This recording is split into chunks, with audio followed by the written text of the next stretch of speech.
And away we go, ladies and gentlemen, boys and girls, children of all ages. The Rob Brown Show's on your radio. It's ESPN Upstate. Hello, Upstate, South Carolina. Hello, America. Hello, world. It is great to be back with you one more time again for 3 hours of sports talk. That song ends so abruptly. No fade out. It's just like the guitar player's like, nah, I'm done. All right. First of all, when I entered this program a year ago, I extended it, so it's twice as long as it used to be. Really? I will go back and I will add a long fade. No need. Normally, I fade it before. I was gonna say we just never get to the end of it. I was too busy flipping my hair on the on the stream. Well, we all have our priorities. Well, there's a reason why, because when people first see it, there's a thumbnail, and I just want my hair like flying up in the air when the thumbnail is posted. That's all. I respect that.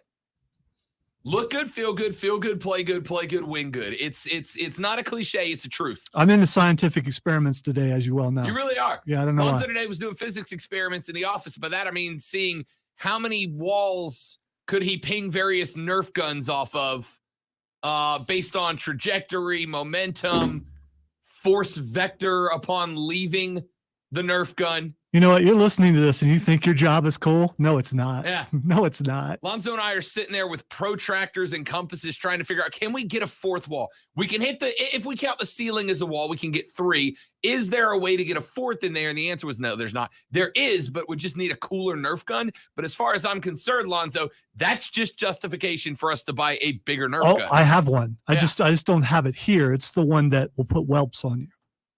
Yeah, we need to start. You know what we need to do?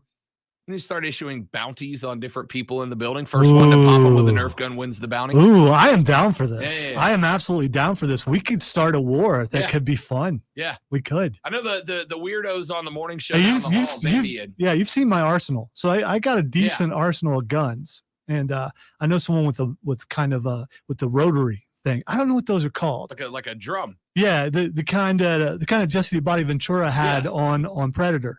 He's got one of those, and it's a Nerf gun, and it does hurt. So I'm saying we start putting bounties on people in the building. It starts a war.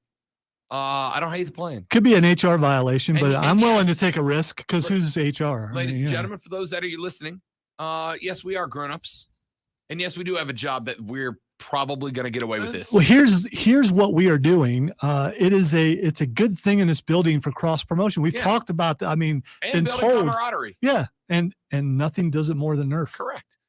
And yes, we will take a Nerf sponsorship if you are a representative of Nerf. It is time, ladies and gentlemen, to get the show started. Going to be very, very busy on the broadcast today. A lot that we need to get into. Obviously, we start looking ahead to the championship game. It is Thursday, so we'll start breaking down Monday's game. Today, we will actually go on the record with our way too early picks. Tomorrow, we'll do our early picks, and then on Monday, we'll do our on-time picks and see if we change our opinion from now till Monday. We got to get into some baseball talk. Later on the show, Spencer Rattler has spoken out for the first time about the relationship that brought him to South Carolina. Matt Rule is now being embarrassed on national television by his own fans. I'll talk to you about that and a whole lot more. With that being said, let's do this. Let's do lunch. This is a very nutritious lunch. All the food groups are represented. You guys hear? What in the wide world of sports is going on here?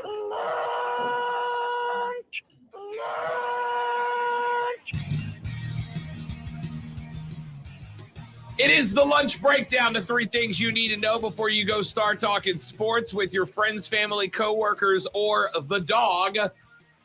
These 3 items will be the scuttlebutt around the lunch table today, the 3 things you need to know before you take your break. Item number 1 on the lunch breakdown. Yesterday afternoon, the saga of Antonio Brown took its next step. Antonio Brown's attorney actually put out a relatively calm statement, I guess, press release. I'm not really sure what to call it, but one that cooled the waters just a little bit. Sean Burston is the attorney for Antonio Brown. He told ESPN that Brown told the training staff and Bruce Arians that he felt he was too hurt to continue in the game and that Brown's ankle had been discussed with the coach and the training staff throughout the week. And for a few minutes, the world went, oh, okay. Well, if that's true, That kind of changes the scenario just a little bit, right? Like, if that's true, that might change things up just a touch. If Bruce Arians knew for a week that AB's ankle was busted, but then AB decided that he needed to get on board with it, and it got weird. He released his own statement that said, I took a seat on the sideline, and my coach came up to me very upset and shouted, "What's wrong with you? What's wrong with you?" I told him it's my ankle, but he knew that. It was well documented, and we had discussed it. He then ordered me to get on the field. "Coach, I can't." He didn't call for medical attention. Instead, he shouted at me, "You're done," while he ran his finger across his throat. Coach was telling me that if I didn't play hurt, then I was done with the Bucs. I knew we were losing to the Jets, and that was frustrating for all of us, but I could not make football plays on that ankle. Yes, I walked off the field, but there's a major difference between launching from the line and taking hits compared to jogging off the field with a rush of emotions going through your mind. I am reflecting on my reaction, but there was a trigger. The trigger was someone telling me that I'm not allowed to feel pain. End quote. He went on to compliment the rest of the guys that he played with, including Tom Brady, Mike Evans, who tried to calm him down on the sideline, etc. But he also released some other statements on Twitter and Instagram that were a lot more, shall we say, aggressive. Bruce Arians was asked Monday, and he reiterated yesterday. He was asked if Brown told him at any point he was injured, and Arians answered eloquently, quote, "No," end quote. As Lonzo pointed out before the show came on the air today, AB, significantly easier to convince people that you were on a busted wheel, significantly easier to convince people that you had a jacked ankle if you are not doing jumping jacks and hyping the crowd in the end zone as you leave the field. You know, the bad part is, and I know I haven't listened to all of it, so I don't know, but the brief snippets that I've heard on these airwaves and on other outlets, they're not mentioning that. Why is that? It's the most obvious, and maybe I just haven't heard it. They're not mentioning the fact that he's out there jumping around on a supposed messed up ankle. If you're hurt so bad you can't go in, you're not out doing, moving laterally, which you could not do with a messed up ankle. That's the first thing you could not do is move side to side. Without a messed up ankle, it doesn't work that way. You get more pain moving laterally, moving side to side than you do moving forward. And he didn't look like he was in pain.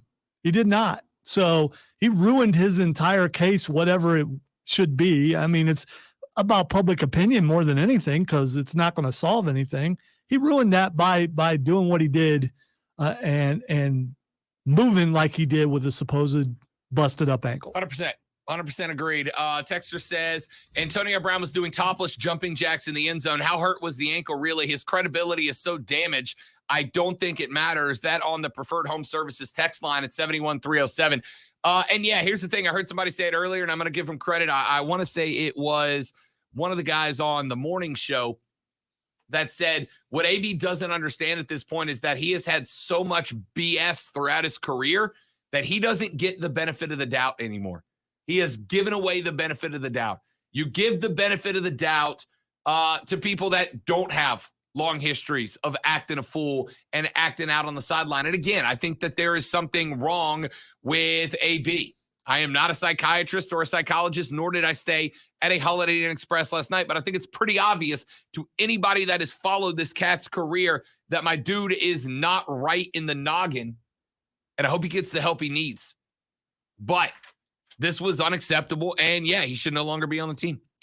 Item number 2 on the lunch breakdown. Speaking of guys that have had their issues in the past, Kyrie Irving made his debut for the Brooklyn Nets last night. Of course, he is less Brooklyn and more Nets, as he will be a part-time player, as he is not permitted to enter the arena in Brooklyn for home games. So he will be effectively a road game player only for the Brooklyn Nets. That being said, showed flashes last night. 22 points, 4 assists, 3 boards, 3 steals in 32 minutes of play. And there were stretches where he, Durant, and Harden were all on the floor, opened it up, and Irving knocked down some crucial baskets down the stretch to help the Nets erase what was a 19-point Pacers lead on their way to the end of the game and a dub. Kyrie said, quote, just a lot of gratitude just to be present tonight with everyone. Just go out there and have fun doing what we love to do. It was a not so good first half for us, and we came into the locker room and we knew that in order to build the identity that we want to have later in the season, we've got to start now, end quote. Of course, Kyrie, not to start a political discussion, but it is part of the story, remains unvaccinated against COVID-19, meaning he is ineligible to play in home games because of New York City's vaccine mandate. He was not on the floor to start the season. Because the Nets decided before the season they did not want to have a part-time player, but considering that division remains pretty much wide open, they have elected to change that and allow him to be a road-only player, which makes it interesting because Brooklyn has played very good at home. They played very well at home without Kyrie Irving. They're a good home team. It's been on the road they've struggled, and now they've got a piece that will help them to put that together. My question is going to be, if the Brooklyn Nets win the division and the Brooklyn Nets get a home field advantage in the NBA playoffs, what happens then? If you have more games at home than on the road in the NBA playoffs, do you remain with Kyrie Irving as a road player only, or does he decide, I'll go ahead and get the shot so I can play in home games with the Nets, or do the Nets go, chemistry is more important over a 7-game series than it is for an entire half of the season. We're going to put you back on the restricted list. I don't know. I know the drama that is inevitable with this situation is going to be interesting to watch. Yeah, there's a lot of possible drama, but they actually have to, well, like you said, they're playing pretty well. They got to make the playoffs first before this becomes an issue. And the other thing is, from the highlights I saw, chemistry wasn't a problem. He went out there and he played like he plays. Whether you agree with his stance or not, I think you have to admire the fact that he's sticking to it. I want you to know I completely disagree with the stance. Completely disagree with it. The world is round, Kyrie. It's not flat. And that's why you should be held out of the NBA, because of dumb opinions like that. The globe's not flat. It's a globe. It's a sphere. Come on, Kyrie. Yeah. Well, you're right. No, I visibly saw Lonzo tense up when I started that. I visibly saw him tense up. No, I was preparing. I was ready. I was, getting ready for the inevitable argument, and then all the messages going, you guys need to talk wrestling. Like we're fighting or something. No, again, whatever your stance is, if you stick by it, then that means you believe in it, and that's what he's doing. And you're right. That come with it. Same with, although I think he's wavered a little bit on the flat earth thing. I would hope so, with the whole it not being that. Yeah, well,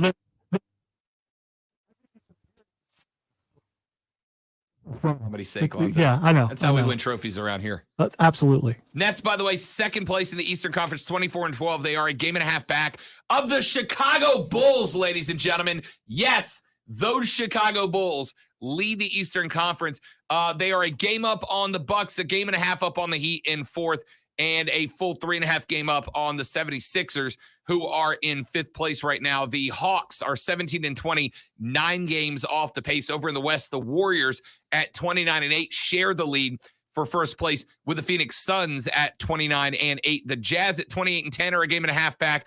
The Grizz at 25-14 are fourth. The Mavs, Lakers, Nuggets, and Clippers round out your top 8. And because you care, ladies and gentlemen, my New Orleans Pelicans, Lonzo, not in last place in the West. There you go. You know what? That's progress right there. Not last place. Progress of a kind. And item number 3 on the lunch breakdown, we've got a little bit of news out of both Clemson and South Carolina. We start with the Tiger Men's. The Tiger Men's may, for the first time, big time, be hitting the transfer portal to bring guys in. Dabo Swinney, of course, has had his comments regarding the transfer portal. He has said many times, I'm not anti-portal. I'm not against using it. It's just that we want to use it strategically to fit a need if needed. And it looks like that might have started. Former Louisiana Raging Cajun offensive lineman Osiris Torrance tweeted on Tuesday night that the Tigers had extended him a scholarship offer officially to get him to transfer into Clemson. Of course, Clemson's offensive line in dire need of help. The unit was one of the most affected by injuries nationwide, featuring 7 different starting lineups over 13 games. played this season. The only lineman who played and started in every game was Jordan McFadden, an All-ACC second-team choice and two-time ACC Offensive Lineman of the Week, totaled 798 snaps during his redshirt junior campaign, though it is not immediately known whether or not he'll return for a redshirt senior season. Torrance is a very experienced offensive lineman who can help fill some needs across that position. He played and started in all 11 of Louisiana's games in 2020, earning all Sun Belt Conference second-team honors. The 6'5", 335-pounder was part of a unit that ranked 5th nationally in tackles for loss allowed, giving up less than 3.7 per game, and sacks per game allowed at less than a sack allowed per game. This year, the Louisiana native made the All-Sun Belt Conference first team at right guard in the 10 games he played. The Cajuns' offensive line ranked 35th nationally, allowing 1.6. He was also a Joe Moore Award semifinalist for the second year in a row, given to the most outstanding offensive lineman in the country. This would be a big pickup. Does his talent translate from Louisiana to Clemson, from the Sun Belt to the ACC? We're going to find out, but we do know that offensive line is absolutely a need for the Clemson Tigers coming into this year, and this is one of the best ones available in the transfer portal. All of a sudden, Dabo very on board with the transfer portal, and I'm not even going to run smack at the guy because this is absolutely the correct way to handle what is a very deep need for the Tigers. And whether you agree with it or not, it's how things are run today. And if you find a way to fill a hole that needs to be filled, I guess do it. There you go. There you go. You have two options: stand by your principles and make your job a hell of a lot more tough, or go get you an offensive lineman who's allowed to be there and be better automatically. And it looks like with Osiris joining the lineup, that's what will happen. Over on the Gamecocks side, we got more announcements coming down the pipe about guys who are, I don't want to say shockingly, because I don't know that it is shocking. I don't know that it is shocking. But the Gamecocks are coming back, like a lot of them. South Carolina's leading offensive playmaker from Shane Beamer's first season, receiver Josh Vann, announced via Twitter yesterday that he is back in for the Gamecocks. One more ride in Columbia. He had announced that he was considering entering the National Football League draft. Vann led the Gamecocks in touchdown receptions and finished with the outright team lead in total receptions and yards last year. He tweeted out yesterday, and I quote, "Gamecock Nation, we running it back. Be ready for one thrill of a ride," end quote. Vann finished the season with 679 through the air, 5 TDs on 43 catches this fall. Those numbers almost 200 yards and 13 catches better than anybody else on the roster. The former 4-star had largely been kind of a question mark until this fall. Vann failed to record a $120 in 2 of the previous 3 seasons. He hit that mark in individual games against Georgia and ECU. This fall, he becomes the latest Gamecock to announce a return to school after South Carolina beat North Carolina 38-21 in the Duke's Mayo Bowl last week. Defensive stalwart Zach Pickens, Sherrod Green, Brad Johnson, and R.J. Roderick have all revealed in recent days that they, too, will be back in Columbia next year. Of course, you add in the Oklahoma transfer quarterback Spencer Rattler and former Sooners tight end Austin Stogner to aid an offense that finished 11th in rushing and 13th in passing, scoring, and total offense in the SEC this past season. And now it looks a little bit more interesting. But the Gamecocks are not done. Reports coming out of Columbia that they will still make a run at one or more transfer portal wide receiver options to alleviate some of the pressure Vann saw during the 2021 campaign. South Carolina already landed in the final 5 for elite UTEP receiver transfer Jacob Cowing, but he chose to sign with Arizona earlier this week. We will see if there are any more wide receivers that Shane Beamer is interested in, or if he will turn to some freshmen to fill those slots. But Josh Vann joining Zach Pickens, Sherrod Green, Brad Johnson, and R.J. Roderick, amongst other players coming back next year. That's a good sign, Lonzo, because when you have this many guys who have NFL potential, probably late round picks, but NFL potential nonetheless, and they all decide to come back, that shows that they are buying into what the coach has going on in the program. How much do you think the bowl game, the bowl victory played into this? A lot. Absolutely a lot. Those guys had fun, right? And it's much easier to come back to a place you enjoy coming back. I agree. And there's a different kind of emotion going into that. You're right. Absolutely. They were having fun.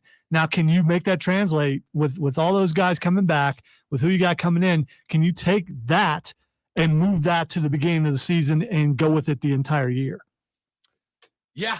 I mean, if you can take what we saw out of the Gamecocks bowl win over North Carolina, and you can make that the norm and not the exception, guys will flock to Columbia, South Carolina.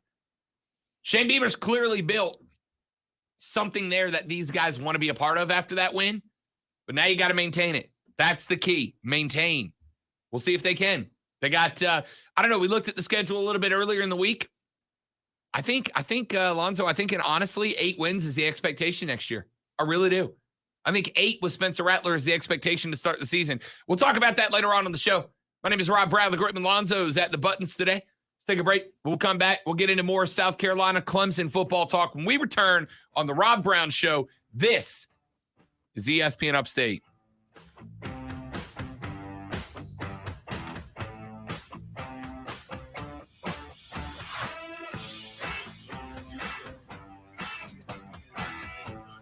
First off, welcome to the chat, no one. Second off, the MRI and 2 senior doctors' evaluations would disagree with your thoughts, which is fine, except for the only source we have for those is Antonio Brown saying it happened, right?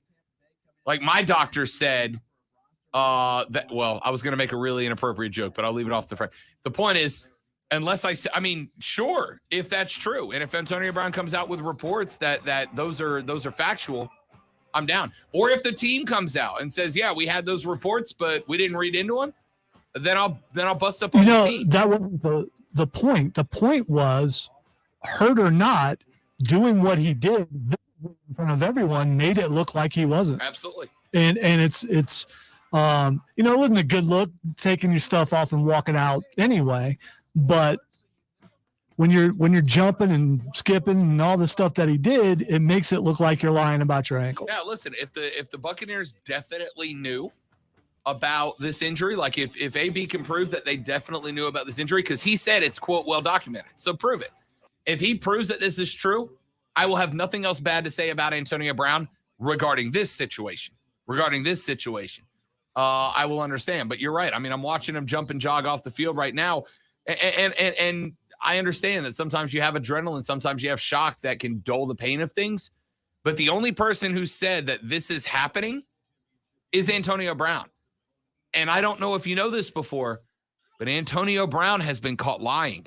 So do I trust the guy who has a history of lying? Or do I trust an NFL team that if it was found out that they were trying to force a documented injured player onto the field, would have far more issues than AB ever will? It's harsh, Chuck. Ooh, Chuck brought the fire. But in the end, I mean, this is a big story and everyone's talking about it. But what proving that they knew? Is there going to be a lawsuit? Is that why this is going on? I mean, I think he's just trying. Or does he think he's going to get? He thought, okay, I quit the Bucs. I'll just sign on with another team once they release me. Which he's done with 2 other teams or 3 other teams. Yeah. So this ain't new. Did it with the Raiders. Did it with the Steelers. Right. Like if you're an NFL did he team get right cut now, by, or did he? Or which one? Was he in? He was in New England, wasn't he? I'm pretty sure he was. Yeah, for like 2 games. They released him 2, so 4 teams.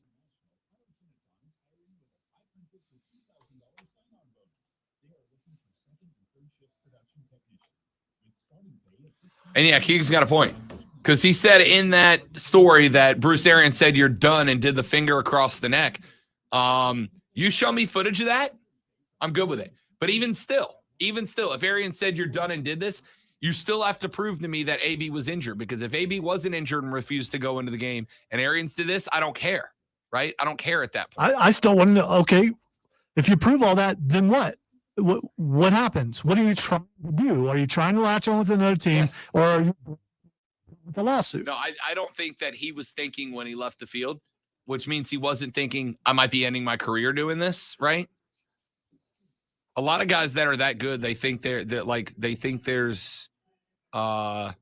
there's no limit, right?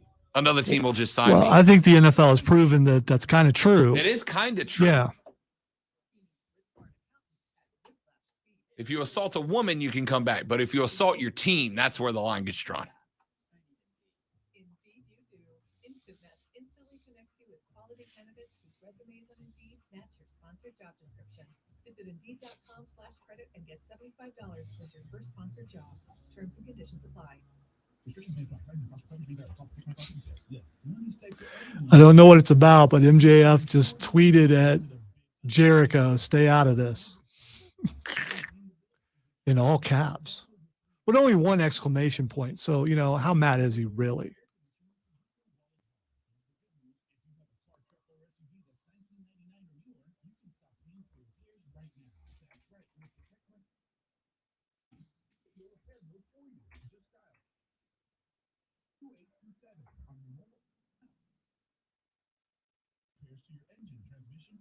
Suspension, and so much more. Dial 800-279-2827 and get your car protected before your next repair bill. 2827 on your mobile phone right now and get free roadside assistance.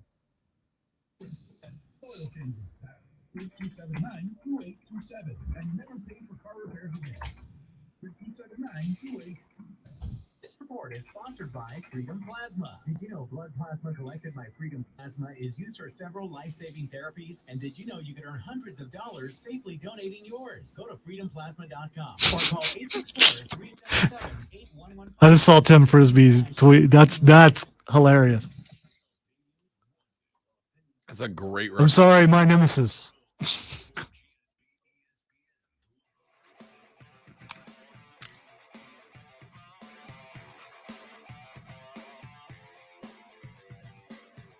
The Rob Brown Show rolls on. It is ESPN Upstate. I am Rob. He is Lonzo. Phone lines open, 844-GSP-ESPN. The preferred home services text lines open for you as well at 71307. Start your text with ESPN. We'll read them on the air. The previous relationship that Shane Beamer had with Spencer Rattler appears to be the reason that the former Boomer Sooner QB has decided that he will call Columbia, South Carolina home for next season. And in an article that, would you look at this? You go look up the article, and who's the author on yahoosports.com? How about Corey Diaz of the Greenville News? I know him! I have heard of him before. I know him. Great young man. Great young writer. Anyway, Corey's article gets featured on yahoosports.com, where he talked, and we brought this up very briefly yesterday, though I didn't spend too much time on the actual interview. In a recent sponsored interview with Garnet Trust. Garnet Trust is a group entity. Entity makes you sound like you're smart. Garnet Trust is an entity that crowdsources funds from fans to pay players for media interviews, attendance and autograph sessions and events, et cetera, et cetera. And during the interview that Spencer Rattler did for the Garnet Trust, he talked a little bit about that relationship that brought him and Austin Stogner, to the tight end, to USC. Spencer Rattler went on the record and said that his virtual visit with South Carolina, quote, blew me away, end quote. He said Coach Beamer had the entire staff on the call, and it was very impressive. Spencer Rattler said, quote, for me, it was a spot where my family and I felt very comfortable. We knew Coach Beamer for the first 2 years he coached at Oklahoma. He was the tight ends coach. We built a great relationship there. It seemed like a great setup to come play for him. And, quote, of course, Rattler was replaced by Caleb Williams. How about, by the way, Lonzo, not only did Spencer Rattler transfer out of Oklahoma, but Caleb Williams has now entered the transfer portal as well. So Brent Venables thought he was going to be transferring in to a 4.5, 5-star quarterback, and now he has none at all. Oops. Does this say something about Venables, though? No, I don't think it does. This is new coach, not the guy signed up. Venables is likely not going to run the same offense that Lincoln Riley ran. And if you're Caleb Williams and you're looking to stat pad, you're better following a Lincoln Riley or finding another Lincoln Riley than you are playing under Brent Venables, a defensive-minded head coach. But it does make his job a little tougher. Anywho, Rattler started 16 games for the Sooners, passed for 45-95 in the first season, 40 touchdowns. Former coach Lincoln Riley spread offense would have let him do that. But, of course, after a rocky start to this past season, 1,483 yards, 11 touchdowns, 5 picks. He was benched in place of freshman Caleb Williams, and the writing was pretty much on the wall at that point. Rattler told Garnet Trust he tuned in for some of the second quarter and all of the second half last Thursday of the Gamecocks win that capped a 7-6 record for Beamer in his first season. He said he was impressed with the performance and the direction in which the program is going under Beamer. He said, quote, "I love the path he's on right now. They played a great game. They look great on the field. Coach Beamer got soaked in mayo, so that's a positive. His vision is very focused, dialed in on making South Carolina the best team it can be. He's focused on building every day." That's something that's very impressive with Coach Beamer. He's got a great relationship with his players. He knows how to communicate well and get these guys hyped to go. He got me excited to come to South Carolina, and we made it work. It was a great decision, I think, end quote. And that's what we're talking about, Zoe. That's what we're talking about. I've told you guys that my stance on a lot of this stuff we've talked about is it used to be all about the players being resources for the schools. If you want to win in the recruiting game, you have to change the mindset. The mindset cannot be viewing the players as resources for the school. The mindset, if you want to succeed in recruiting moving forward, must be viewing the school as a resource for the player. And that includes the coach, the coaching, it includes the facilities. You wonder why so many schools have been pumping 10, 20, 30, 40, 50, 60, $70 million projects into their football facilities? It is because that is a resource that attracts players. When I went into Clemson's media center and football facility last year for the Clemson Media Day event, I looked around and I was like, damn, kind of wish I would have been a football player. This place is awesome. But if you are a 5-star recruit, a 4-star recruit, you're getting to see everybody's facilities. That is a resource to you. And on top of that being a resource for you, so's the coach. And Shane Beamer right now is clicking with these young cats in a way that a lot of other coaches are going to want to emulate. I don't know that that makes him a great X's and O's guy, but I do know that it is going to get him the best Jimmy and Joes that want to be there. I don't know if Spencer Rattler is going to regain his 2020 form. I don't know. I don't know if it was his ego, his attitude, a change in the system, a change in personnel. I don't know what brought him down from 2020 to 2021. But I know that he's got a better shot at being that than anybody else looks to in that locker room right now. And I know that fact that he wants to play for Shane Beamer means you are probably going to get the best out of him. I don't know how good the best is. But Shane Beamer looks to be a resource that the kids want to be involved with. That's how you went on the recruiting trail in 2021, ladies and gentlemen. You're looking at it. Oh, is that what we're doing? Yeah, because it's official now. Yeah, it is official now. The Buccaneers breaking news, of course, is brought to you by our friends at BetQL. Smarter bets start with BetQL. Download the BetQL app or visit BetQL.com today. The Tampa Bay Buccaneers have officially released wide receiver Antonio Brown, no longer with the team as of just a few minutes ago. That one is official. No big shock. You know it was coming, but it is official now. Now the question's going to be, does another team call him? And if so, who? You don't call him unless you're a Super Bowl threat, right? You don't call him unless you're a Super Bowl threat. You're not bringing that dude in there for one regular season game. You're not bringing that dude in. I mean, maybe like if you're the Saints. So yeah, he's cut. He's unemployed. Okay. Absolutely. All right. So yeah, thinking of all the playoff teams that we know for sure are playoff teams and a couple that are close, does he put you over the edge? But why would you bring in a guy with a busted up ankle? Because he says his ankle is pretty bad and he can't play. Why would you bring him in? By the way, not only did they cut him, but they released this statement, Lonzo, quote, while Antonio did receive treatment on his ankle and was listed on the injury report the week leading up to last Sunday's game, he was cleared to play by our medical team prior to the start of the game, and at no point during the game did he indicate to our medical personnel that he could not play. We have attempted multiple times throughout this week to schedule an evaluation by an outside orthopedic specialist, yet Antonio has not complied. Maintaining the health and wellness of our players is of the utmost importance to our organization, end quote. Bucs general manager Jason Licht told ESPN that Brown and his agent requested last week that the remaining $2 million in contract incentives for the season be guaranteed. And yeah, you guys remember when I threw my gear and took my shirt off and did jumping jacks in the opposing team end zone and ran out of the tunnel? Hey, do you mind cut me a check for that $2 million in incentives? Like, not my salary. The $2 million for stuff I was supposed to do on the field and then decided not.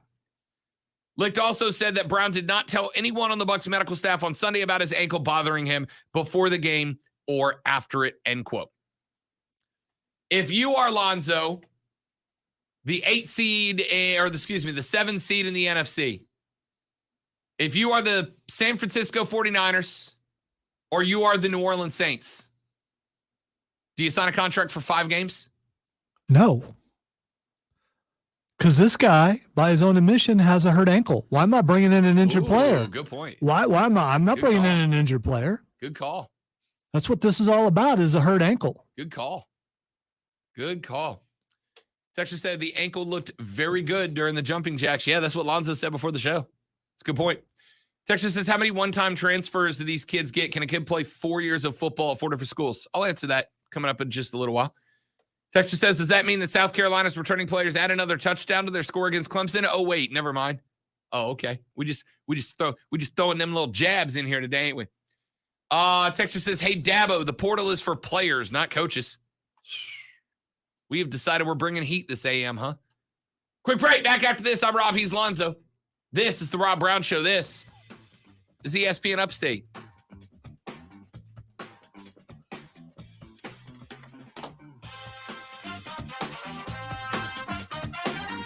I'm curious, no one, as to why you're defending Antonio Brown with the only evidence being what Brown has had to say. Because and listen, I'm not saying you're wrong. What I'm saying here is, if you are right, then the Tampa Bay Buccaneers are about to face a giant boat storm. And if you don't get that reference, you need to listen to the show more.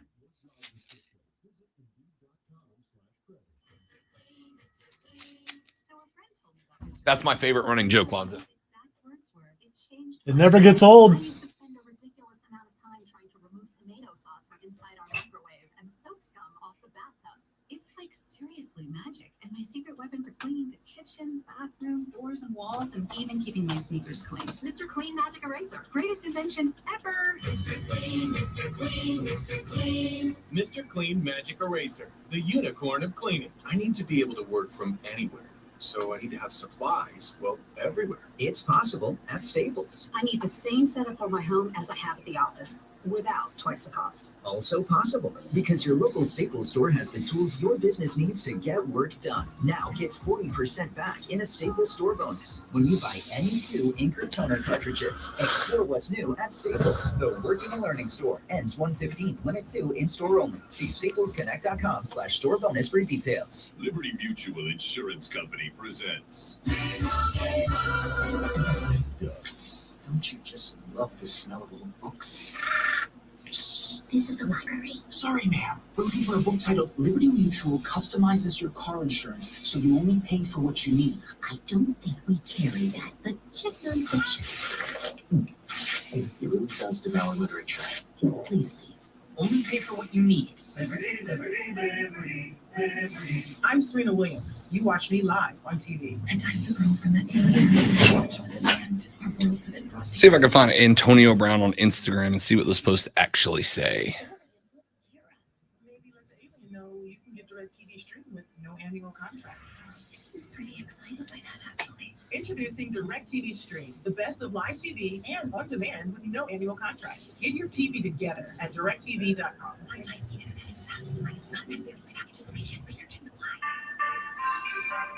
With just one spray of Microban 24, your hard surfaces are sanitized for up to 24 hours. Touch after touch after touch. So 6 hours from now? Still sanitized. 12 hours? Yep. 18 hours. We're really doing it. 24 hours. When used as directed, one spray of Microban keeps killing 99.9% of bacteria touch after touch for, up to 24 hours. Wow. Microban 24, the sanitizer 4 out of 5 doctors would use in their own homes. So why aren't you?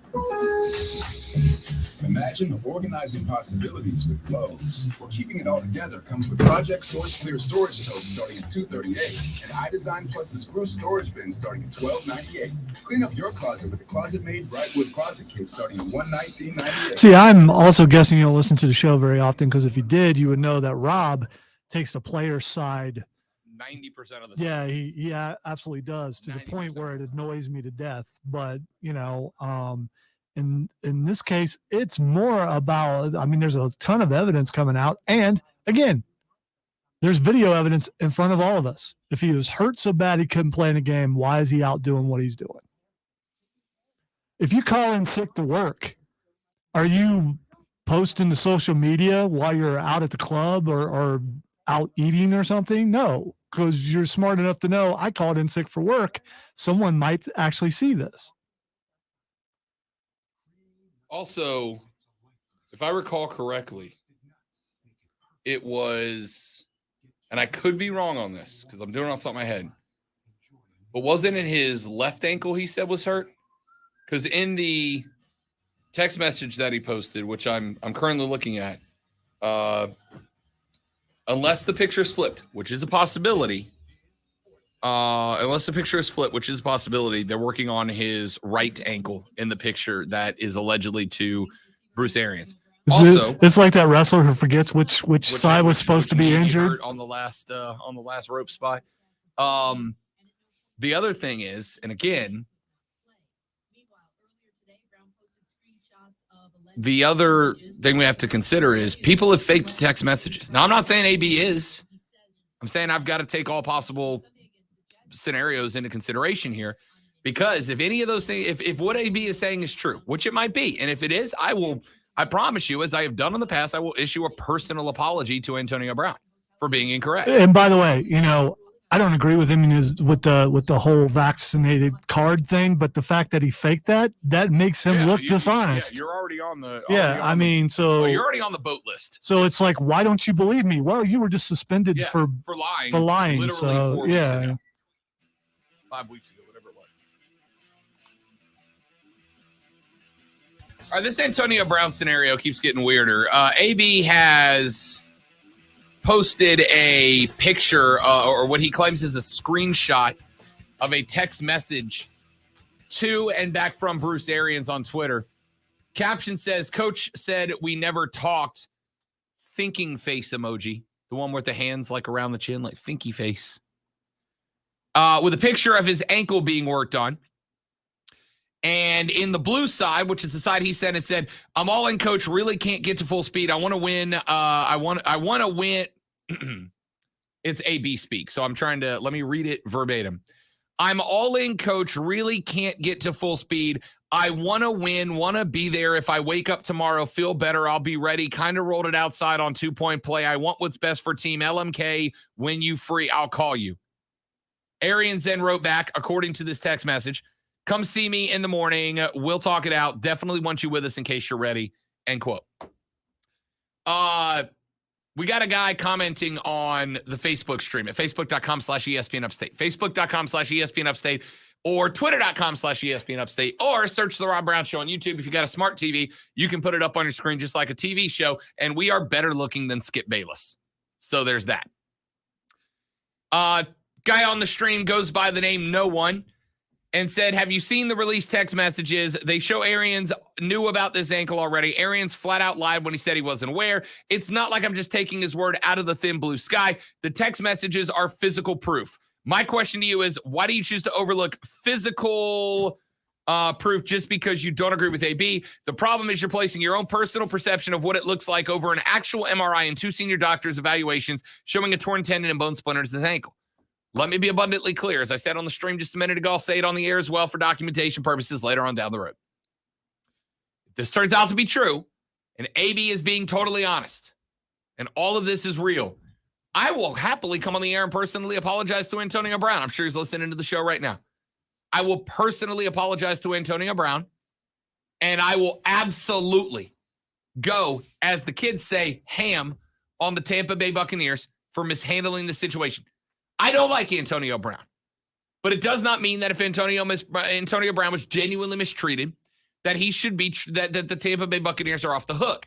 But what I have right now is, you say the MRI and the 2 senior doctors. The only person I've seen with these reports is Antonio Brown. And I don't know if you remember this. It was in the distant past. But Antonio Brown was literally suspended multiple games like a month ago, not just for lying, Lonzo, but for lying about a medical situation, right? He got suspended by the league for lying about his COVID vaccination card. Got suspended for lying about a medical situation about himself. Which at the time was, and I don't know if it's been followed up on, but I've seen several things that said that could be a federal crime because of where the things. Is. Yeah. So, I mean, he could be in. He still may be prosecuted for that. Yeah. In fact, I'll go back even further than that. When the story first came up, there was a chef. That alleged that Antonio Brown and other players had fake vaccination cards.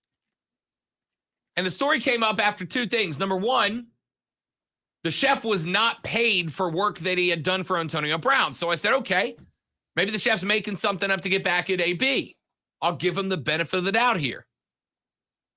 And then it turned out that some of the other players that he accused of having fake cards had real cards, verified, and the shots were administered by the Tampa Bay Buccaneers medical staff. So I went, oh, okay, the chef's probably lying at this point, right? But then the NFL investigated it, and they found out that, yep, AB definitely has a fake vaccination card, and he was suspended for it. So no, anybody who is distrustful, who does not automatically, and by the way, keep in mind, and how many times have I said this on the air? There is a massive difference. There is an ocean of difference between I don't believe you and I think that you are lying, right? An ocean of difference. If Lonzo says to me, I own a horse, I don't believe Lonzo. But that is not to say Lonzo's lying. I don't believe Lonzo because I've known him for 2 years now, and I have never heard anything about nor seen anything about a horse that he owns, and I know a lot about the compound. But I'm not saying he's lying because I also recognize Lonzo lives on a compound. It would make sense for him to have a horse. Yeah, they graze in the back 40 on Tuesdays and in the front 40 on Mondays and Thursdays. It would make sense that he has a horse, but I don't believe that he does. You understand there's a difference. I got some horsepower out there in the parking lot. You know what I'm saying? There's a difference between I don't believe you and I'm lying and you're lying. I don't believe Antonio Brown. I'm not accusing him of lying, but here's what I will say, Lonzo. Either Antonio Brown is lying or the Tampa Bay Buccaneers are lying because their 2 stories are mutually exclusive. They cannot both be true. They cannot both be true. And it may be caused by miscommunication. It may be caused by lack of information going back and forth between AB's camp and the Buccaneers. But the 2 stories they are telling are mutually exclusive. It may be unintentional lying. It may be telling their truth because this is their truth, but it's just wrong. But these stories are mutually exclusive. And in a situation where there are 2 mutually exclusive stories being told by 2 separate camps, I'm going to lean towards the one that did not get suspended a month ago for lying about a medical situation when this story is literally about lying about a medical situation. That's exactly what the story is the thing AB was suspended for doing. Y'all, I'm a Saints fan. I don't like the Tampa Bay Buccaneers. I am happy to drag the Bucs whenever I get a chance. The fact that I'm taking their side hurts a little bit, but I have the evidence in front of me. I'm not saying I'm wrong. I can't be wrong. What I'm saying right now, based on what we've seen over the past 3 days, AB comes out of this smelling like a fart. It just is what it is. Let's take a break. We'll come back. We'll wrap up hour number 1. Hour number 2, I got a lot of stuff to get into. We're going to be really kicking the tires in hour number 2. I'm Rob. He's Lonzo. It's ESPN Upstate. You see.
Oh, man.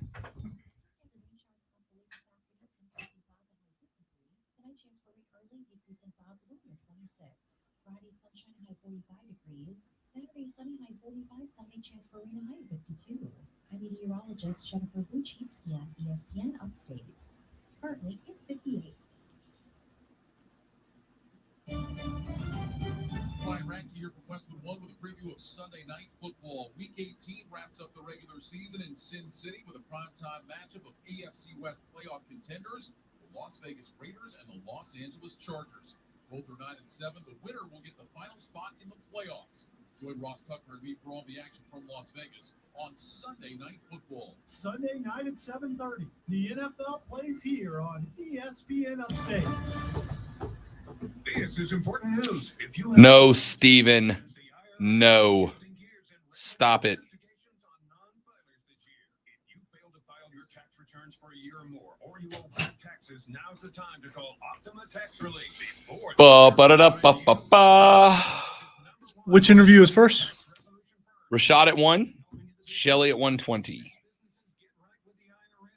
Did you want to go ahead and give me those numbers now? Sure. Hold, please.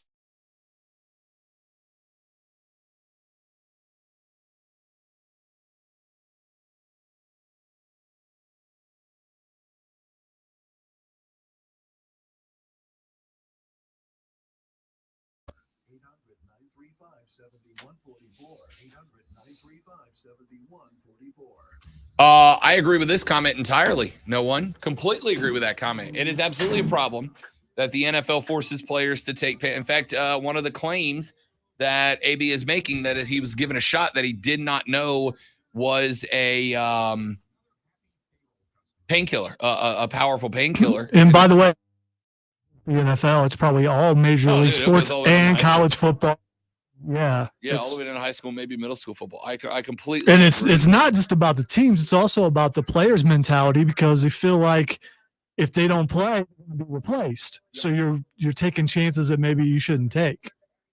I don't know. We're coming how from do you the same fix place. that? How do you fix that? Yeah. I mean, I don't know how you do. We're coming from the same place.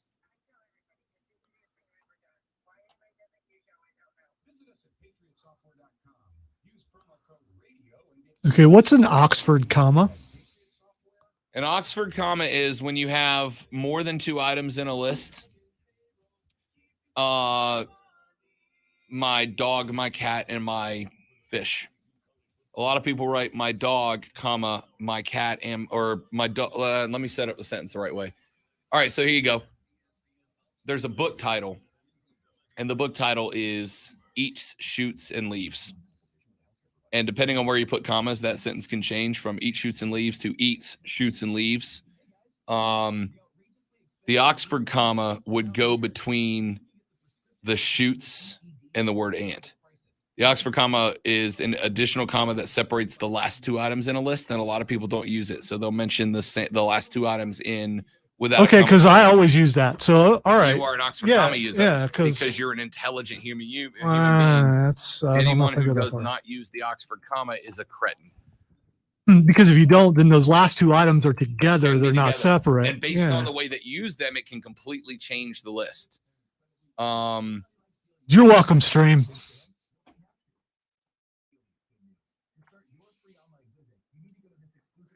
Come here for English, came here for sports. Wonder what the stick to sports guy would say about that conversation. It's also known as a serial comma. Cereal with a S or with a C.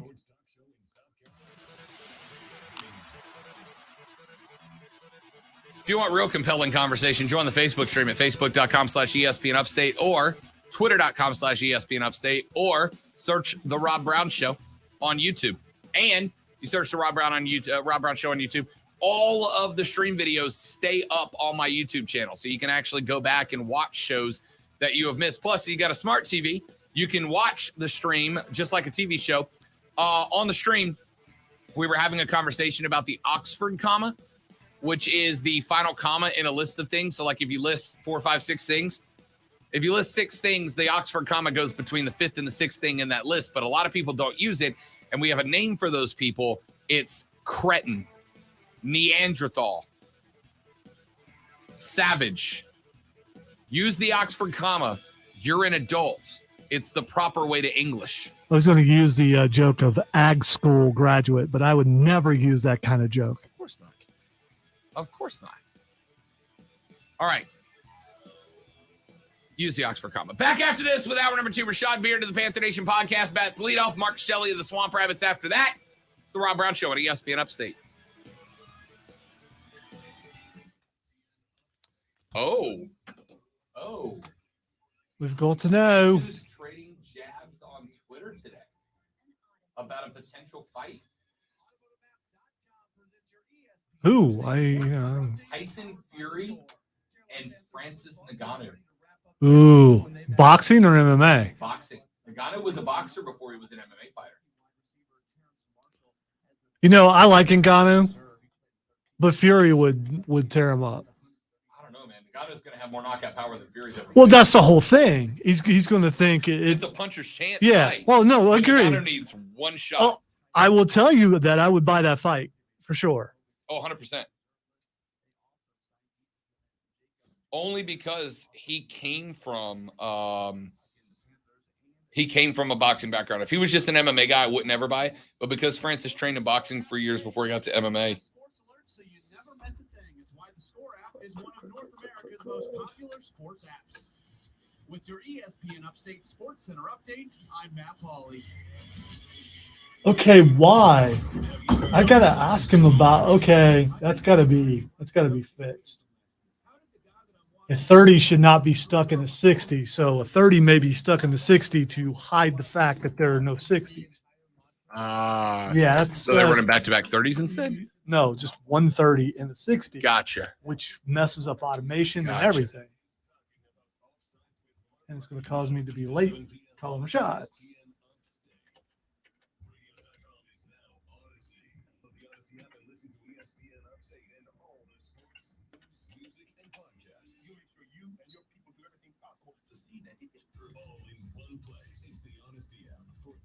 So we're coming back a little bit early.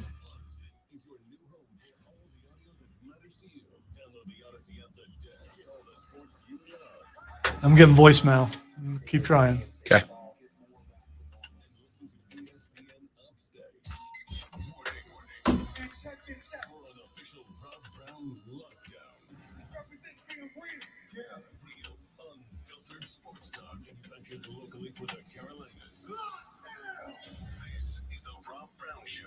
Only on ESPN. Upstate.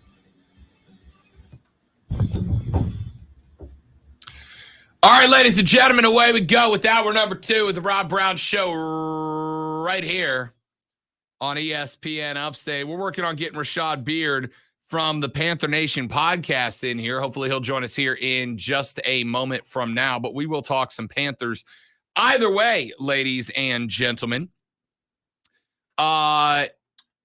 It's kind of interesting. I was watching last night some of the regional coverage of the Charlotte Hornets game. And I think it was Bally Sports. I don't remember, but there was anyway, regional coverage of the Hornets game. Hornets get a big win last night at home over the Pistons. And I'd have thought that Hornets fans were super pumped because that's a big win for the Buzz over Detroit. And they put up a $140 on them. That's a solid night for the Hornets offense. And again, this team keeps showing signs of growth. And so I'm watching the regional post-game coverage, and I'm like, oh, man, the Hornets fans are going to be loud. The post-game show is in the concourse, so the Hornets fans are all around them. And I hear the chant start, and I'm like, what are they chanting? And I'm trying to figure it out, like, are they chanting a player's name? Are they chanting something about the Hornets? I mean, I haven't been to a Hornets game yet, unfortunately, though I plan on getting up there in the next couple of weeks. Are they chanting LaMelo? Are they chanting for Miles Bridges, who had a nasty throwdown in that game? I don't know. And then I hear what they're chanting. Then I heard what they're chanting.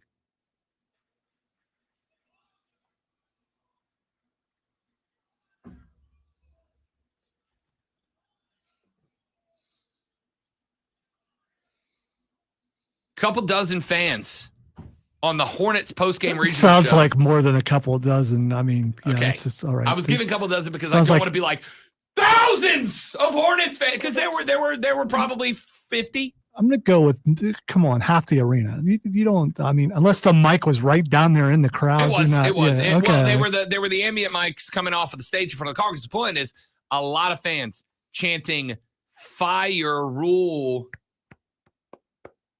Rashad Beard of the Panther Nation podcast joins us here on the Rob Brown Show on ESPN Upstate. Rashad, what do you make of that, fella? Hey, you know what, Rob? I was actually at the game. Were you really?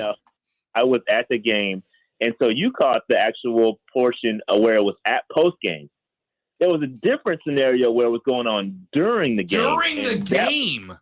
During the game, yes. If you go on my Twitter, scroll down maybe a couple posts, it was there during the game, and that's where it was more than just 10 or 12 or whatever the first number you said. It was more like a couple of hundred Hornets fans in there screaming "Fire Rule" during the Hornets game.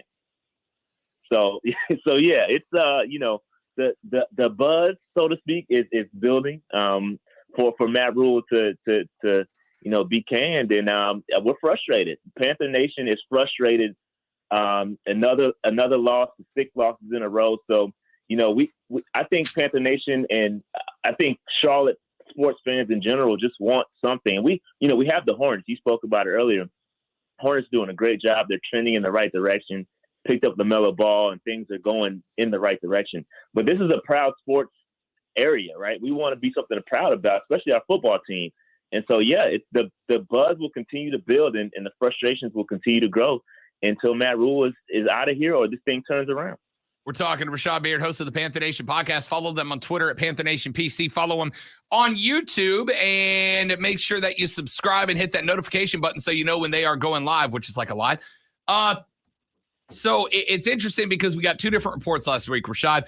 The first report we got said that David Tepper was embarrassed by the contract that the Panthers gave Matt Rule. I mean, 7 years for a guy that has never coached in the league before, 7 years and that much money for a guy that had 3-year turnarounds at Baylor and Temple. It's a little tougher in the league. And now he's kind of stuck in between a rock and a hard place, because you got 2 options, which is pay Matt Rule a 5-year buyout for the better part of $50 million, or let what's happening continue to happen and hope that there is a turnaround that we don't even see on the horizon right now. I got to tell you, if David Tepper is embarrassed by that contract, Rashad Beard, that's good, because he should be. Yeah, he should be embarrassed. But again, it's on him, right? I think that, he goes against the grain. He wants to prove people wrong. And I don't know whether he's embarrassed or not. We haven't heard from him all season, which is interesting because, last year when Teddy Bridgewater wasn't the quarterback, or there were frustrations around Teddy Bridgewater, David Tepper was out. He was vocal saying, hey, we need the right quarterback. We need to go out and get this guy. But now that there's no more excuses, right? Everything that Tepper has brought in, it's on him, right? There's nobody else you can blame at this point, right? All the people that you brought in, that you hired, that you hand selected, you flew the PJ out to Texas and sat at his breakfast table and blocked the Giants from picking up Matt Rule. This is the guy you hung your hat on, and it's not working out. And I think that he should be embarrassed. It's frustrating. The whole Panther Nation is frustrated. We're all frustrated. It's not going in the right direction. We don't see light at the end of the tunnel. And I think that he is in a situation where he's between a rock and a hard place. He's got the buyout. I don't think the $50 million is a deal breaker. I think if it push come to shove and it was just that bad, I think he would do the right thing and make the decision to walk away. But also, I think he's also going to give him. He has to say, hey, the 3rd year thing, right? Year 3 is when it happens. So I think he's kind of in a situation where he's going to give Matt Rule another year and just have to kind of deal with it. And Matt Rule better be coaching his butt off until the bye, because I think if it's not going good by the bye week, he could be out of here next year. We're talking to Rashad Beard, host of the Panther Nation podcast. We just had a listener text into the show, Rashad, and said that he needs you to either confirm or deny that it was or was not you that started the Fire Matt Rule chant during the Hornets game. It was not me. I was actually no, it was not me. But did you participate, Rashad? I probably did. I probably did, he says. Love it. Probably.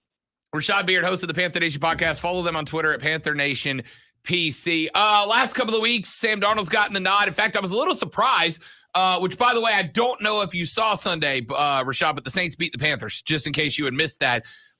What shocked me about that game, honestly, wasn't that it was competitive, because we're also not good. But Cam Newton got a snap. One running play, a little 5-yard quarterback keep, design quarterback keep out to the right-hand side. And that was it. I feel as if, especially with some of the comments that Matt Rule has come out and made about Sam Darnold, where it almost sounds like he's defending the guy to a bit, kind of sounds to me like Matt Rule is recognizing that after letting Bridgewater go, after missing on some quarterbacks, that Sam Darnold working out is probably one of the few things that could kind of give him a bit of job security. Is he sacrificing what Cam can do in order to try to give Darnold more opportunities? Or have we just seen enough out of Cam to believe that he doesn't have it anymore? Yeah, I think it's not an indication on Cam by any means. I think Cam is not the guy he was in 2015, but he's certainly a better quarterback than Sam Darnold. There is no debate in that. However, you have the scenario where Matt Rule, just like Tepper is tied to Matt Rule is tied to Sam Darnold for at least another year. The 50 option has been taken. And so they're in situations where they have to stick with these guys.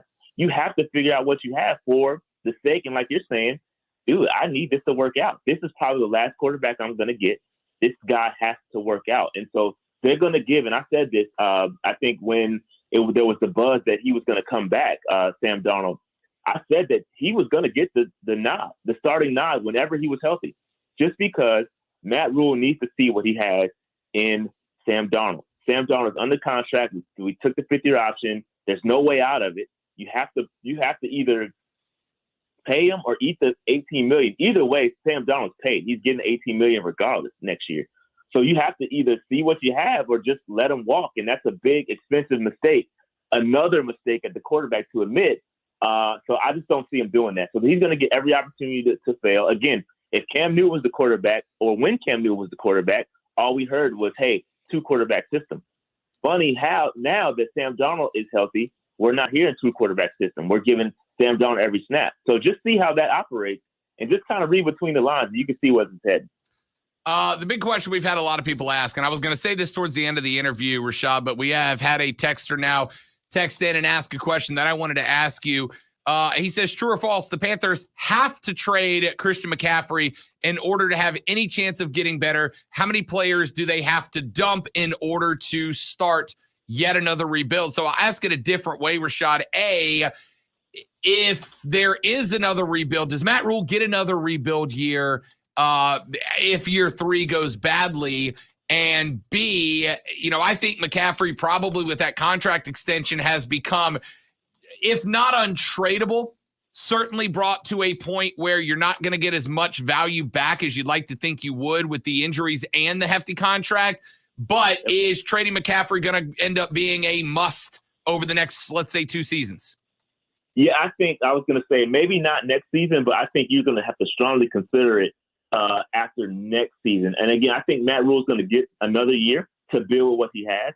I don't think you'll see a complete rebuild, a complete teardown until Matt Rule is either gone or because it's not working out, or just I don't know. We have to move on from Matt Rule in order to completely strip and start a rebuild over. So I don't think you'll see Christian McCaffrey even entertained as a trade option until we completely go into rebuild mode, and that's not going to happen while Matt Rule's the head coach. But to the caller's point and to your point, and I do think you look at the teams around the league. In order to do a rebuild successfully, you have to become sellers, right? That's where we got stuck when Matt Rule was hired.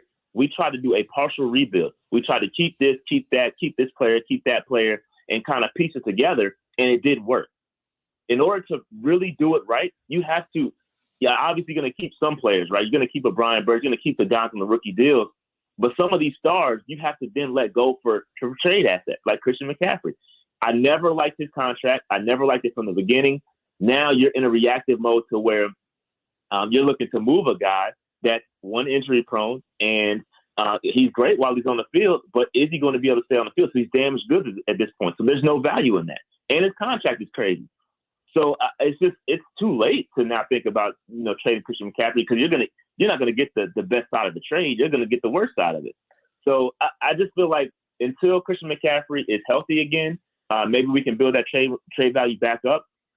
And Matt Rule is gone. I don't think you'll see a complete gut or rebuild done properly until that's done. Here's the problem, Rashad. I've always believed that every time you rebuild after rebuild, you add another year onto the time, right? Because now not only do you have to fix the problems that were there before Matt Rule, but Matt Rule has created a whole new set of problems, and you haven't really fixed the problems that were there that made you bring Matt Rule in the first place. The thought I've had is not only do you need to get a jump, but because you're already in such a deep hole, you've got to make a really big splash to come out of it. I know that they're going to give Matt Rule another year because of the fact that we haven't heard Carolina making inquisitions about other coaches. But if I'm in charge, if I'm the GM, grade me out right now, Rashad. My very first call, I'm going to Eric Bieniemy. I'm trying to grab Eric Bieniemy because I need vet free agents around the league to want to consider, if not the Carolina Panthers a destination, playing for a guy that seems to be very respected by players around the league, but just has not been given his chance at a head coach headset yet.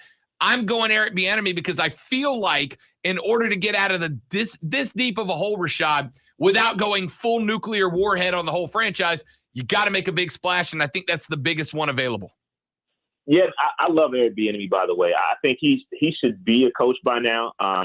Obviously, there's going to be some things as to why he's not a head coach candidate right now, but I really feel like he is a viable option at head coach. The problem with that is that, one, you're going to have to fire Matt Rule and then bring him in, right? I think another sneaky way to kind of get it done is that we are in the need for an offensive coordinator right now, correct? We don't have an offensive coordinator. We're going to be looking to get one in the offseason. My idea is to call up a guy named Jim Caldwell that used to coach for the Detroit Lions, have him as the offensive coordinator, and then if Matt Rule does not work out, you then slide him into head coach. And that kind of, he's going to be familiar with the situation. And it doesn't have to be Jim Caldwell. It's any offensive coordinator that's going to be a viable option to run the franchise or from a head coaching standpoint whenever Matt Rule is canned. I think that'd be the best way moving forward. But Bieniemy's great. I love Bieniemy. I love Jim Caldwell. I think he's a good coach as well. But yeah, I think you got to start looking at it. You got to start looking at it. And I would start with the offensive coordinator, because I think you have to hire a young offensive, or not necessarily a young offensive coordinator, but a coordinator that can then take the reins as head coach. That would be my idea. That's how I would run it. We're talking to Rashad Beard, host of the Panther Nation podcast. One more for you, Rashad. And I hear the Caldwell talk. That's exactly what the Jacksonville Jaguars are doing, right? Like, they're looking at not necessarily a big splash at head coach, but consistency. Somebody that can come in and kind of calm the franchise down, calm the waters a little bit while they start the rebuild. Is that the right move for the Panthers, or do you guys need to have somebody that's going to bring a spark, bring a personality, and understand that, hey, man, there's a risk a calm the water guy doesn't work out. There's also a risk a big splash doesn't work out either, but at least you got some benefits of trying to get some guys. If you got to pick today who the head coach is tomorrow, who's the guy? Yeah, if I had to pick, it'd probably be Bieniemy. Like, if I had the option and I'm firing Matt Rule, I would probably go with Bieniemy. That he'd be the guy that I take. That's giving clean slate. I don't have to worry about a head coach or anything like that. Like, I don't have to worry about, promoting a guy. It would be Eric Bieniemy, and that's who I'm rolling. I think it's a good option for sure. Rashad Beard, host of the Panther Nation podcast. You can find their stuff on Twitter at Panther Nation PC. Check them out on YouTube as well. Make sure you subscribe and hit that bell button so you know when they go live. Rashad, my guy, always good to talk to you. It's always good stuff, buddy. We'll do it again next week and wrap up the season, man. Yep, appreciate it. See you then. You got it.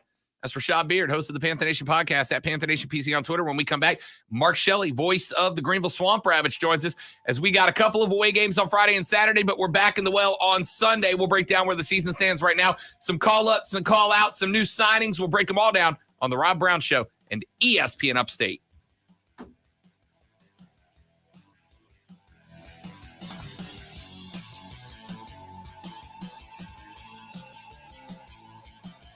Told Shelly to call in at 1:20, so FYI.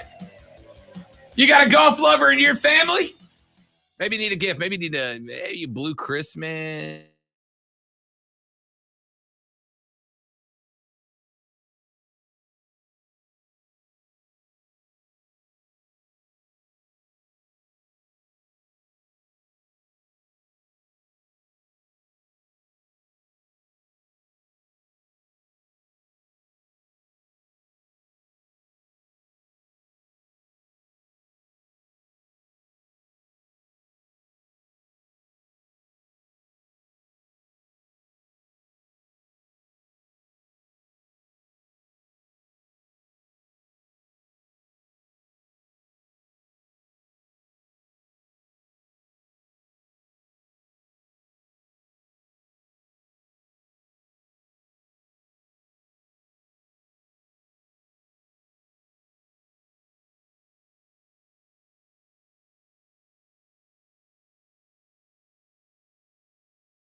Rob Brown Show. Hey, Mark. We have a couple minutes left in this break, and then Rob will be with you. All right, hang on. Have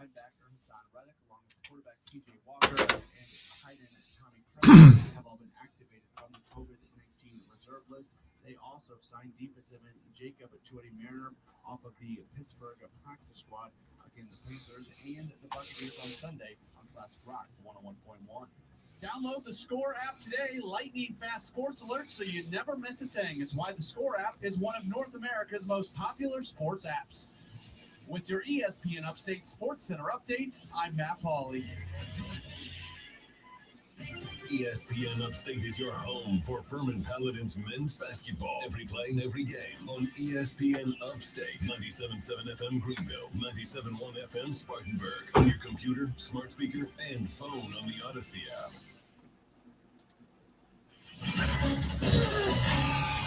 I'm Michael Jenkins, helping you beat the books with BetQL. Steph Curry is in a slump. Over the past 2 games, he shot 20% from the field, has hit just 2 3-pointers, and scored a combined 23 points after losing to the Mavs last night. The Warriors are on the road again tonight in New Orleans. Despite it being a back-to-back, this could be a get-right spot in terms of both nailed it. Percentage and 3-point shooting percentage. You're struggling this week. Second worst in the league.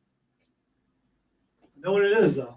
It's not easy being the one everyone Shoulders, counts on to keep the facility whatever this running, muscle is, no is still matter the messed up weather from or before. supply chain hiccup. So I'm going. It is still Raymond in Buffalo, causing and more Maria left. in Miami, Wisconsin Jules in State like Minneapolis, kicker. and Stan Game in a little Central more right. Indiana, taking control of everything. There you go. Almost. She did call it in off the right side. I almost went too far right. So you get the product you're looking for. Call, click, Contrary to popular or belief, it's just stop possible. by. Granger, for the ones who get it done.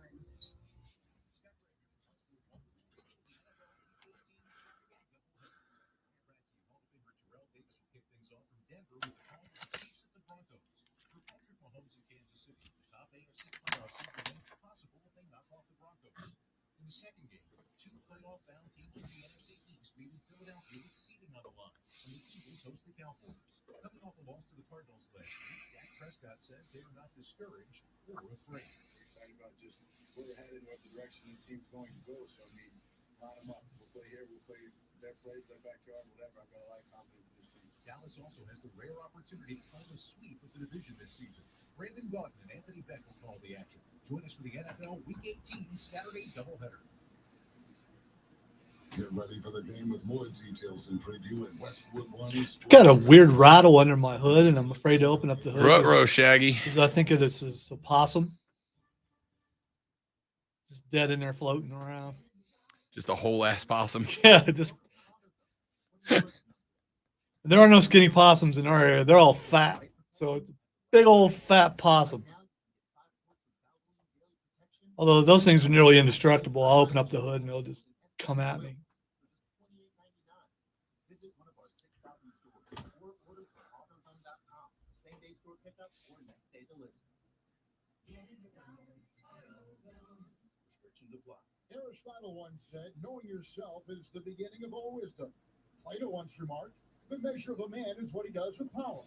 And someone at Hulu said, hey, did you know that The WWE 2K22 story mode should revolve around your created superstar trying to avoid getting released by winning handicap matches on super hard difficulty with only one finisher available. What finisher could you use to actually do that, though? What finisher would you use in that situation? Well, obviously, you knock one guy out of the ring and then pin the other. Like, I'm 6'3", 250. I'm a big boy. I'm just going elbow drop or leg drop. I'm going old school. See, you wouldn't consider RKO or stunner or something like that. RKO gets reversed more than any, or not reversed, but pushed away more than any other finisher. It's a great finisher when it lands, but it gets pushed away. Unless, your opponent has no neck, like Otis. Unless Rob Brown's watching you in person, in which case, Yes, never well, there's happens. that.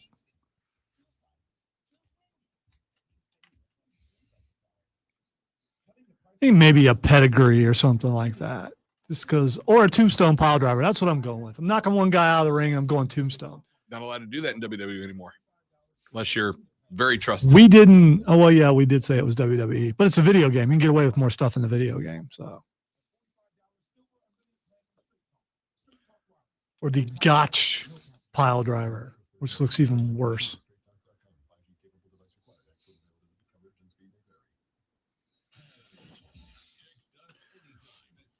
Or you go with the Rikishi stink face. It's a great one.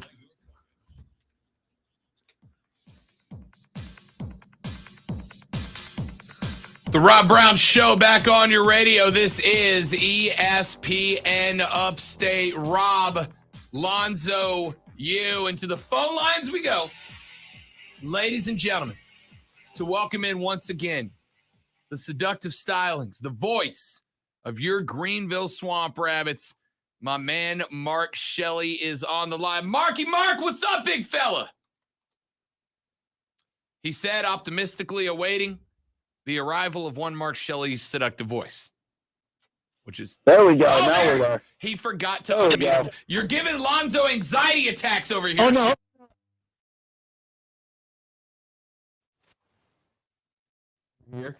There we go. See, this is the Rob, do you know how many times I've bumped myself? I've bumped myself on air doing that, so it's not the first time. It's that kind of professionalism that keeps us coming back for more, Shelley. You know what I mean? Always. This is Mark Shelley. He is the voice of your Greenville Swamp Rabbits, ladies and gentlemen. Joins us every Thursday on the show to talk a little Swamp Rabbits hockey. And let's get into it. Let's get the ugly stuff out of the way first, Shelley. And we start with this. The Rabs have had a tough go of it lately. Things have not particularly swung their way during the last stretch. Dropped a 3-2 decision against the Solar Bears, lost a pair to the Cyclones on the road before that, 2 in a row to the Walleye before that. Jacksonville, a 3-0 win, was the last time we got the chance to talk to you about it.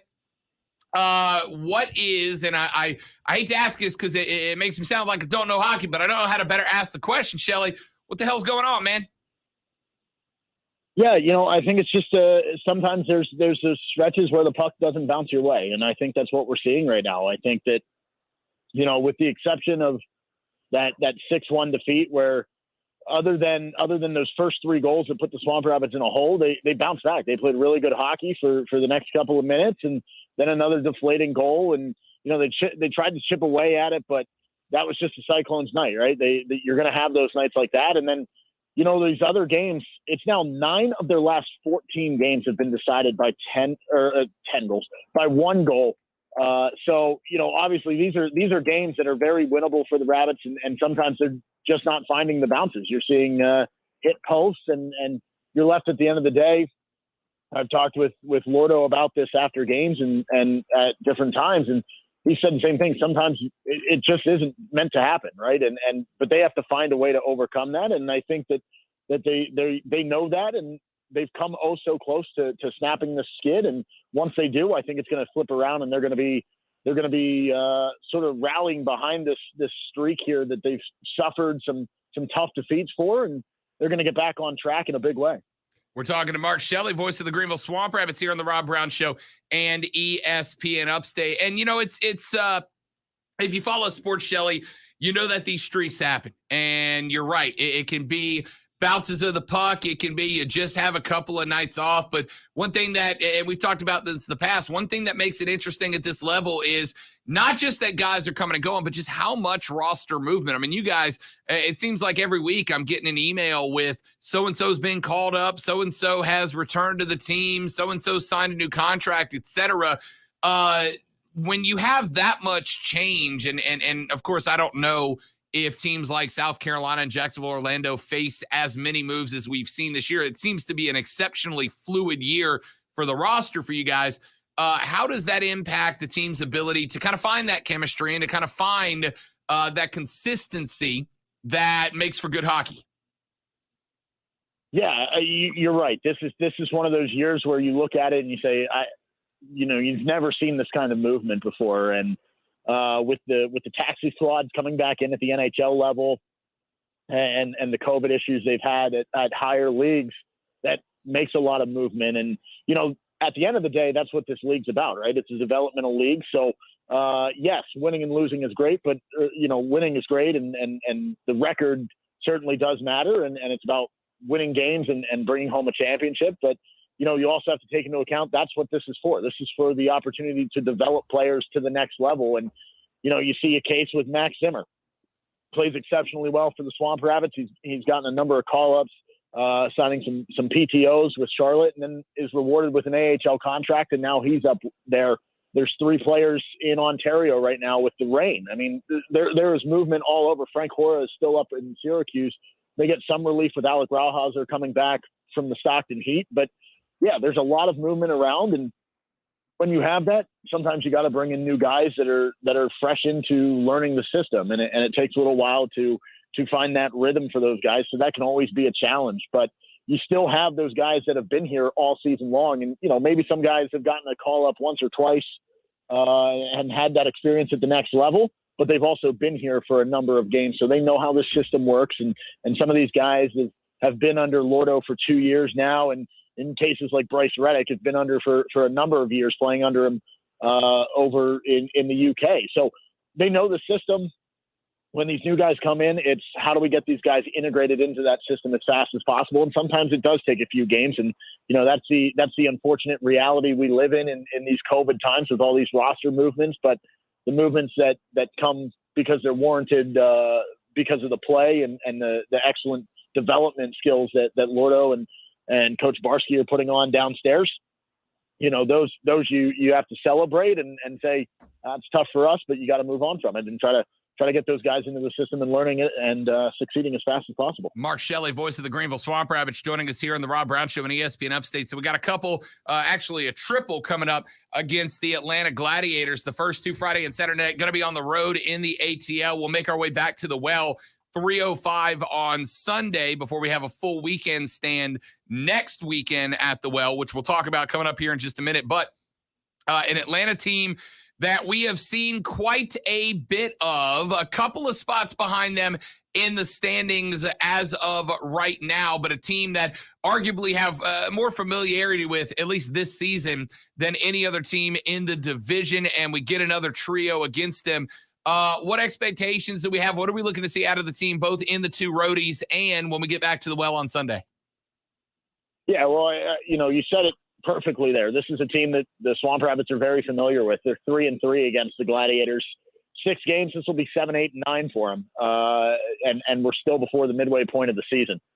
So that's certainly a lot of seeing between these 2 teams, especially when you're 2.5 hours away. But this is a Gladiator side that really doesn't have a whole lot of turnover. I mean, they have a very consistent roster, and the guys that we've seen in those first 6 games, a lot of them are still going to be there. There's been significantly less roster turnover for a team like Atlanta than there has been for the Swamp Rabbits. So that's a team that's been playing well together, and a little bit of a slow start for them, but they found their rhythm. They've started to settle in. But these are 3 huge games. Obviously, they're the closest team to the Swamp Rabbits geographically. So you have a rivalry there, and this is carrying off of the Swamp Rabbits lose there in Atlanta. They come back here the last time they played, and they win here 3-2 with that shorthanded goal late in the game by Freddie Letourneau. So obviously these 2 teams very well acquainted. I think it's going to be a really close set of games. I think these teams are very evenly matched. It just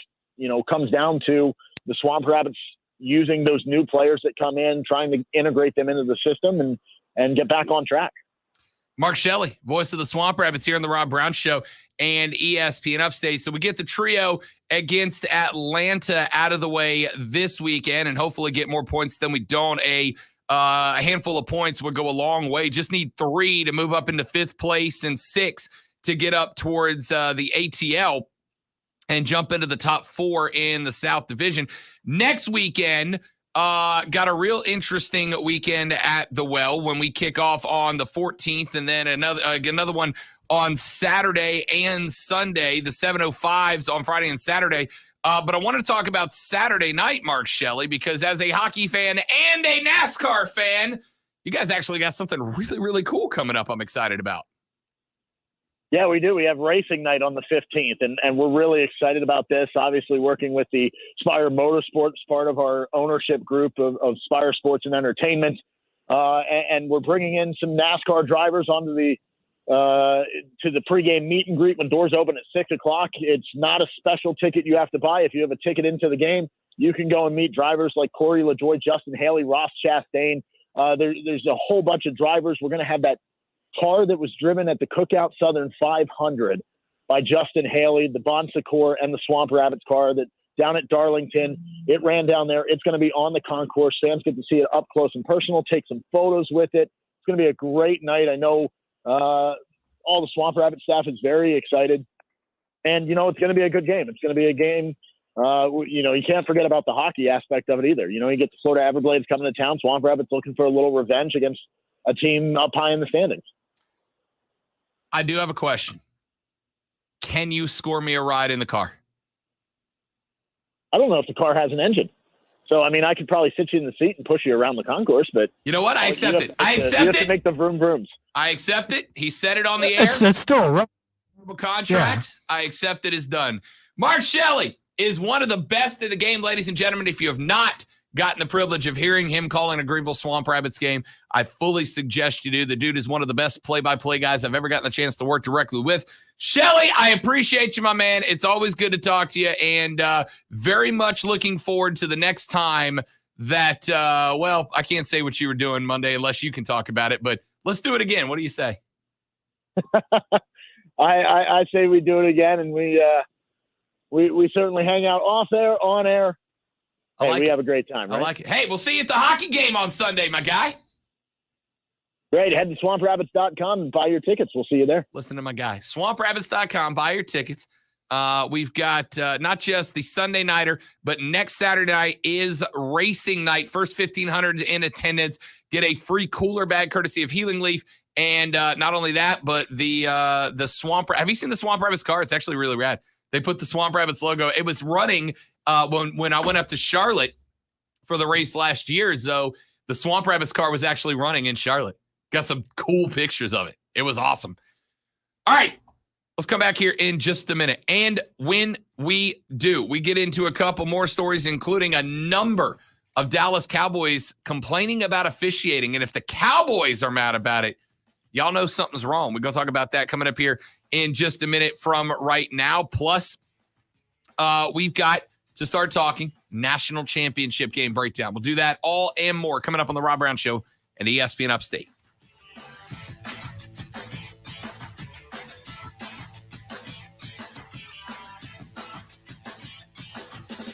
Francis, I see your comment. I'll respond when I come back. I gotta get the hood.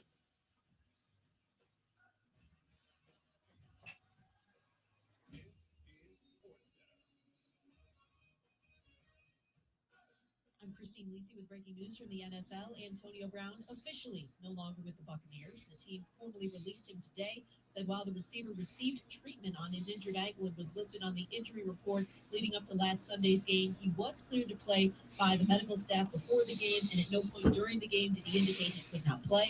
Brown said the reason he exited mid-game on Sunday was that the Bucs were forcing him to play on an injured ankle. A team official told ESPN's Adam Schefter Brown was agitated at halftime against the Jets about not getting the targets he was expecting, had to be calmed down. Brown's attorney told ESPN's Jenna Lane he was not upset about a lack of targets. Bears quarterback Justin Fields placed on the COVID-19 list. If he can't test out in time, Andy Dalton will likely be the starter against the Vikings on Sunday.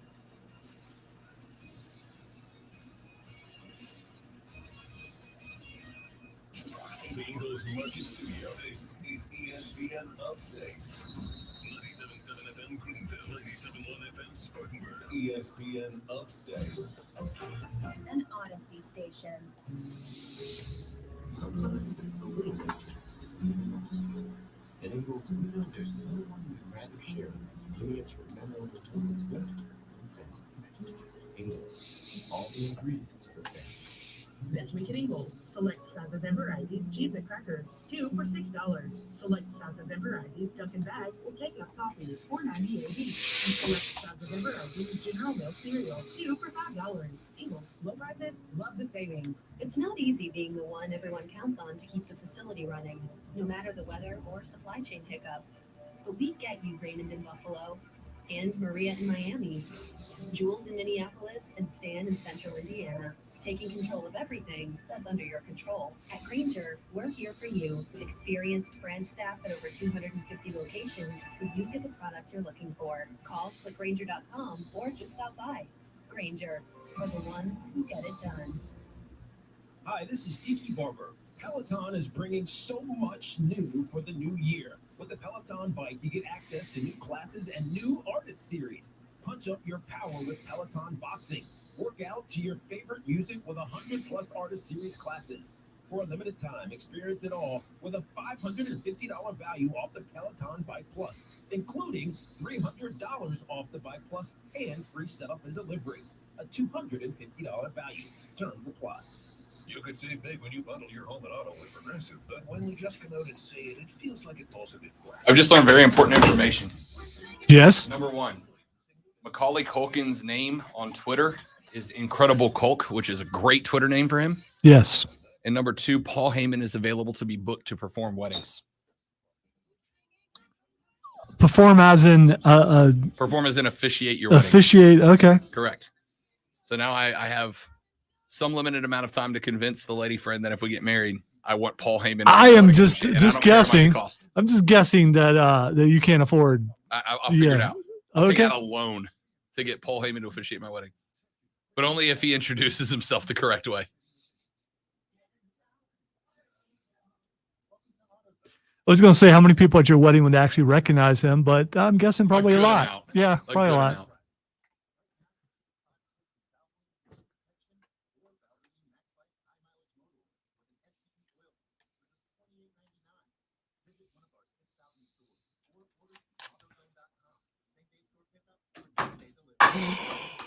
That's my first miss off the table. That didn't cost me. What, your headphones? Yes. Losing comes with a cost, so. Francis, I'm going to address that on the air, fella.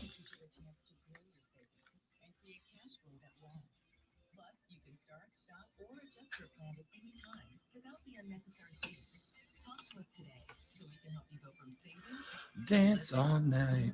Bum, bum, bum, bum, bum.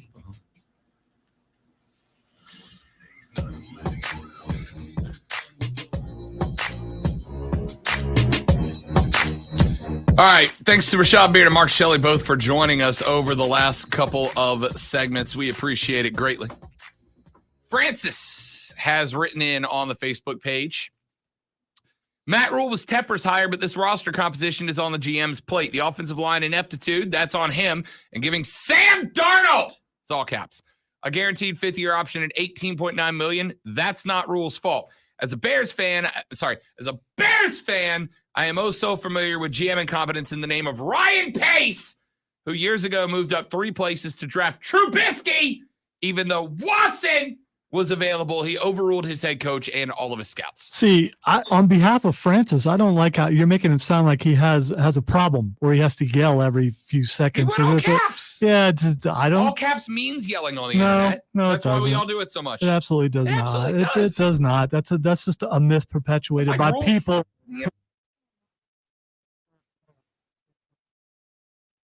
I don't know. So what do you do when you need to yell on the internet? You can't yell on the internet. can yell on You the absolutely cannot yell That's what the because internet was made you for. cannot hear written words. You cannot.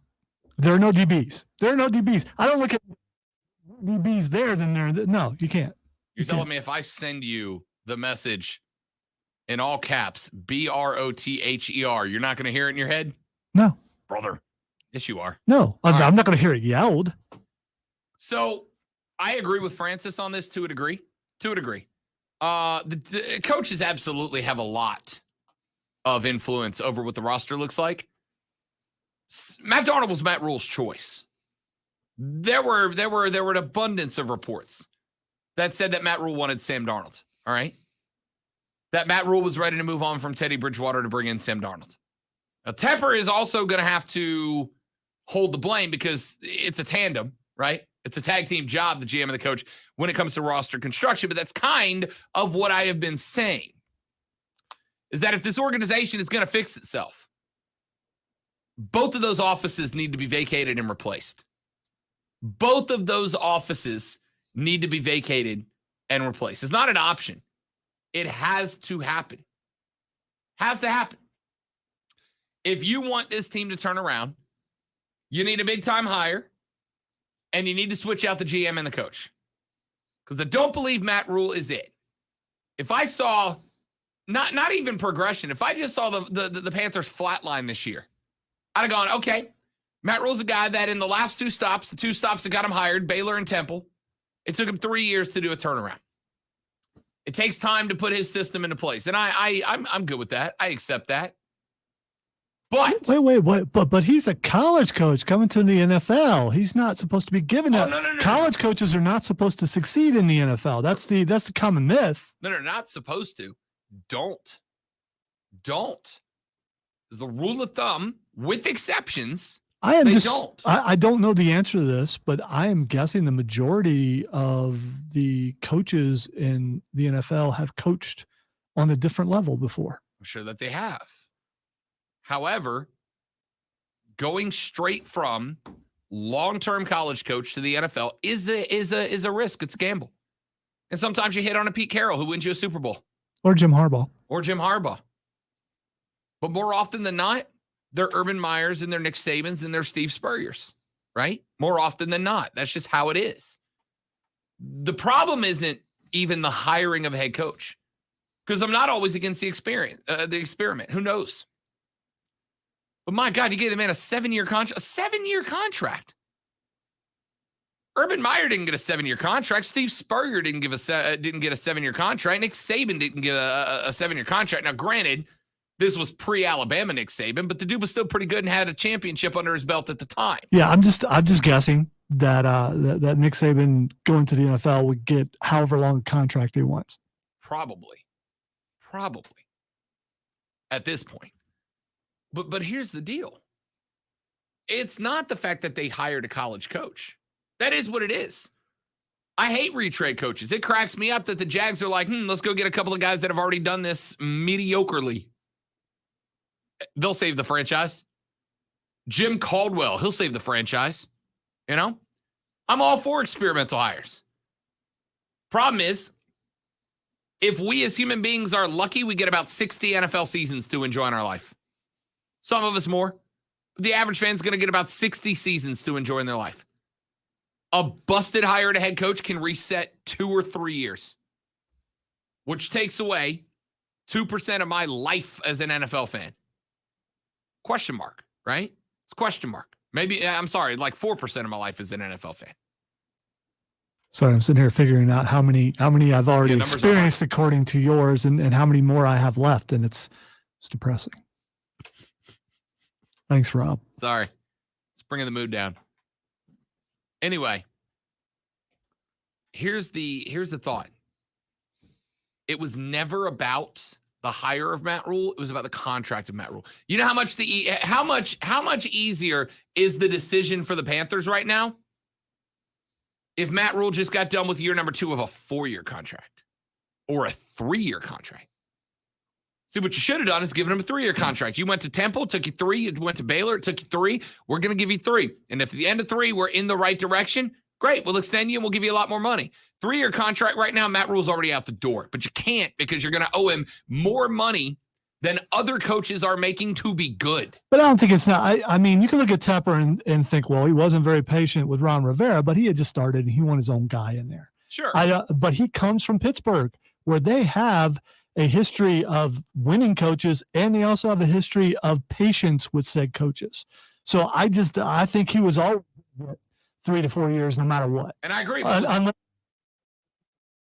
What's interesting with David Tepper is that he has not had a history of patience with the Panthers. Granted, it's a short history. It's only been, 3 years now? 4 years? See, I don't count the Ron Rivera firing on that, because I agree. You come in and you put your own guy. But I'm talking about guys like Teddy Bridgewater. Would the Panthers have been better this year if Teddy Bridgewater was the quarterback again? Yes. Yes, they would have. How much power does the general manager have? Does the general manager make a decision like that and the president's just like, okay, he's running the football operations? Yes, but also he's going to do it with input from the head coach. But the fact that this tandem has made this team what it is, that's why I've said getting rid of Matt Rule is not enough. Fitterer's got to go too, because it just doesn't look good. Roster construction looks bad. Contract situations look bad. You have made, granted, he is not the most valuable player in the NFL because he can't stay healthy. But even if CMC was healthy, you've made the dude untradeable for another 2 or 3 years.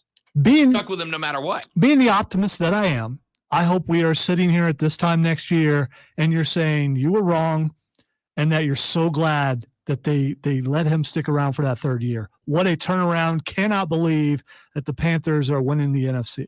Dollar bet that a year from now, they're not 500. I'll take it. Dollar bet. I'll put it on the prep sheet. If I'm still here in a year, dollar bet. I'm all about optimism. Well, if that dollar. Fair enough. Dollar bet. The Carolina Panthers are not 500 when we get to this date next season. I'm comfortable with that.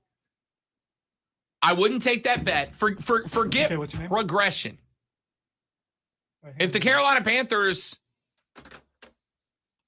didn't show regression, I wouldn't make this bet, but they have. Let's take a break. We'll come back. We'll take a phone call on the way out the door. My name is Rob Brown, the great one, Lonzo at the helm. 844-GSP-ESPN. Text us on the Preferred Home Services text line at 71307. Brad, hold the line. I'll get you when we come back on the Rob Brown Show. It's ESPN Upstate. I'm assuming it's Brad. Yeah, don't do that because it's not. No. Yeah.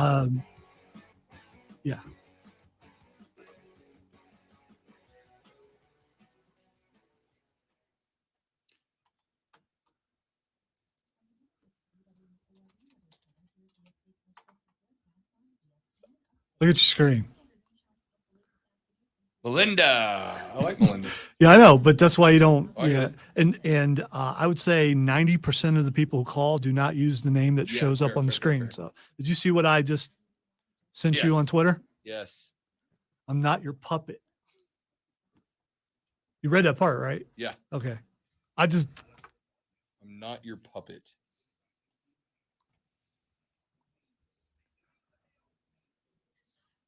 I would say he is one of the more scrutinized players over the last couple of years in the NFL, period. And I don't know necessarily if it's warranted or not, but they really like going at him. Is it for this reason? Or do you think he deserves to be with as much as they go at him to come back at them like this? Doesn't matter anyway. I think not everybody. I think a lot of people proclaimed him the savior of Cleveland, and because he's not taken them to the promised land yet, they start ripping on him.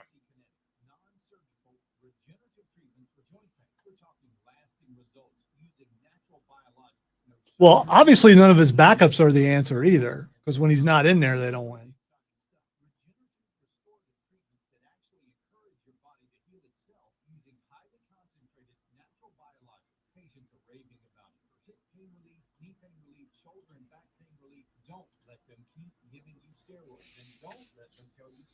I just love it when they crack back. The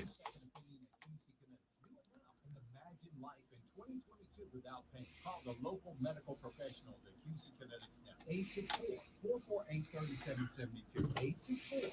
864-448-3772. That's 864-448-3772.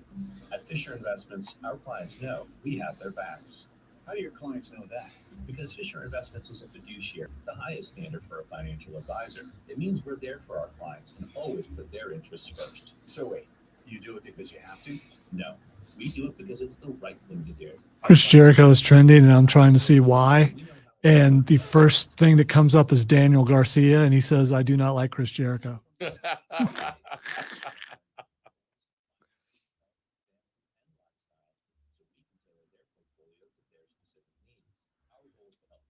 I'm gonna send you this just because I think it's funny. I just sent it to you. and sad at the same time. This is so wrong. For any wrestling fans that are watching the stream right now, this is wrong. It really. The tweet says Chris Jericho returned tonight.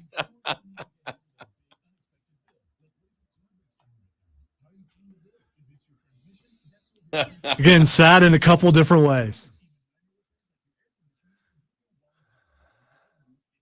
Oh, that's funny.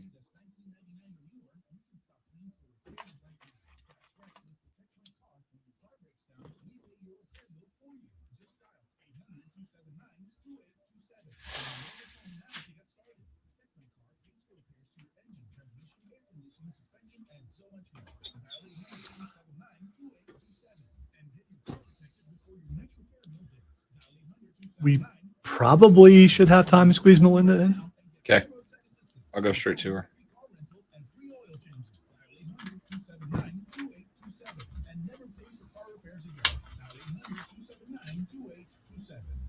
Today's pros need today's tools, and nobody understands that better than the Home Depot. Our app makes it simpler to get supplies ordered and delivered. Our online project calculators cut guesswork and last-second supply runs. Job site delivery puts what you need where and when you need it, and rental puts the right equipment in your hands, but not your overhead. That's how today's pros get more done. New tech, new tools, old-fashioned hard work. The Home Depot, how doers get more done. Only Wendy's serves a better breakfast with a better biscuit. Our hot buttery breakfast biscuits are loaded with a fresh cracked egg, cheese, and your choice of bacon or sausage. Did we mention the part where Wendy's biscuits are hot and yummy? So don't take a chance with those other guys. They're on a better breakfast. Wendy's bacon or sausage, egg, and cheese. Choose one. Choose one. Participating in U.S. Wendy's during breakfast hours. Dispensing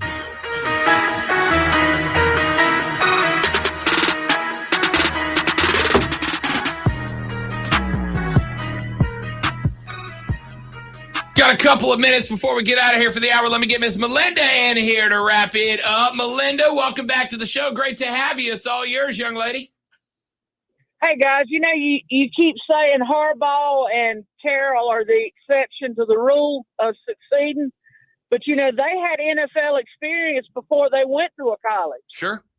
You're exactly right.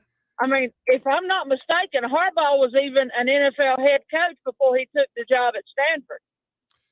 I believe you are correct. I'd have to go back and look up, but you're exactly right. It takes time in the NFL to learn the NFL, which is one reason that I'm not against the experiment of a college coach. Successful. Yeah, I think you're spot on, Melinda. I'm not against the hiring of a head coach from the college ranks, but I absolutely prefer a guy who has spent some time as a coordinator as an assistant coach, if not a coordinator in the NFL for some time, if I'm going to plug him into that office, because it's all football, Melinda, but it's a completely different game. It's a business. It's not a game anymore. It's a true business. Fair enough. You're not wrong, Melinda. Appreciate it. Thanks for checking in. It's great to hear from you. Again, it's an entirely different world, right? It's an entirely different world. And when you bring in a guy who has not lived in that world before, it's a very steep learning curve. I mean, a very steep learning curve. And I frankly don't know if Matt Rule's has what it takes to climb up that curve. By the way, Harbaugh was at Western Kentucky first. Then he was an assistant at the Oakland Raiders. So he was actually a college football coach first. Yeah, but he spent time in an assistant role in the NFL first, right? He learned that. But he was a college coach who went to the NFL. I understand that, and I'm good with that. But he didn't go college coach to head coach in the NFL. He went college coach to assistant coach, learned the NFL, went to college, then went to the NFL. That's what I'm saying. You take a much bigger risk on a guy who has never even been in the league, because I promise you, watching it on TV doesn't turn the corner for you. All right, quick break. We'll come back here and get hour number 3 underway. It's going to be busy. Stick around. The Rob Brown Show's on your radio. It's ESPN Upstate.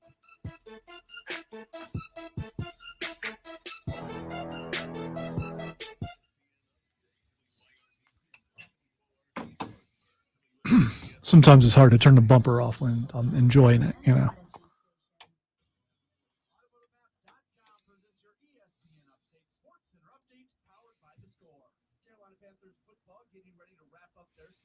Speaking of which, I gotta get some new bumper going.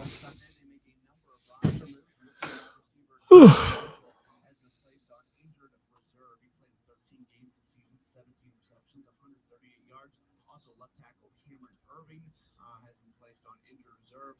Linebacker Hassan Reddick, along with quarterback P.J. Walker and tight end Tommy Trimble, have all been activated from the COVID-19 reserve list. They also signed defensive end Jacob Mariner off of the Pittsburgh practice squad against the Panthers and the Buccaneers on Sunday.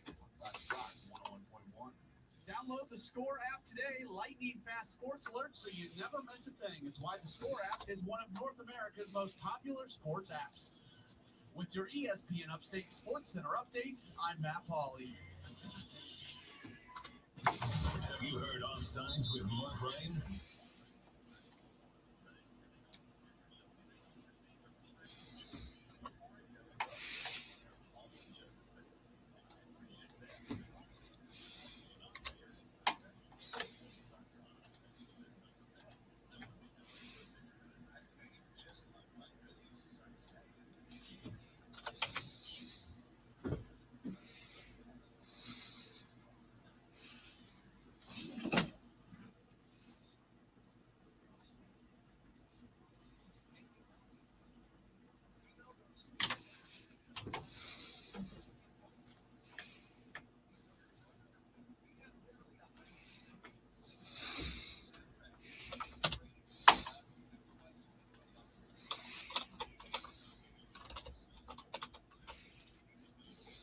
ESPN Upstate.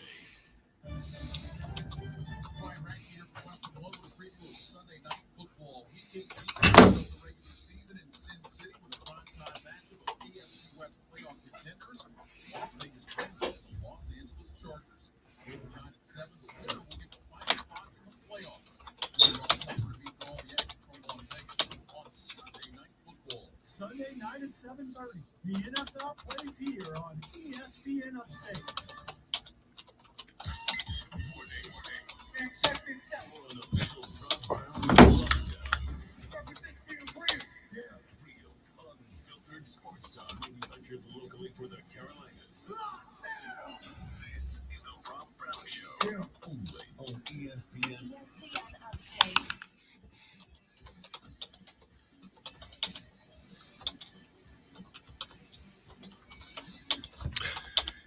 The third, the final, the best, the money hour, the Rob Brown Show goes now. This is ESPN Upstate. Hello, Upstate, South Carolina. Hello, America. Hello, world.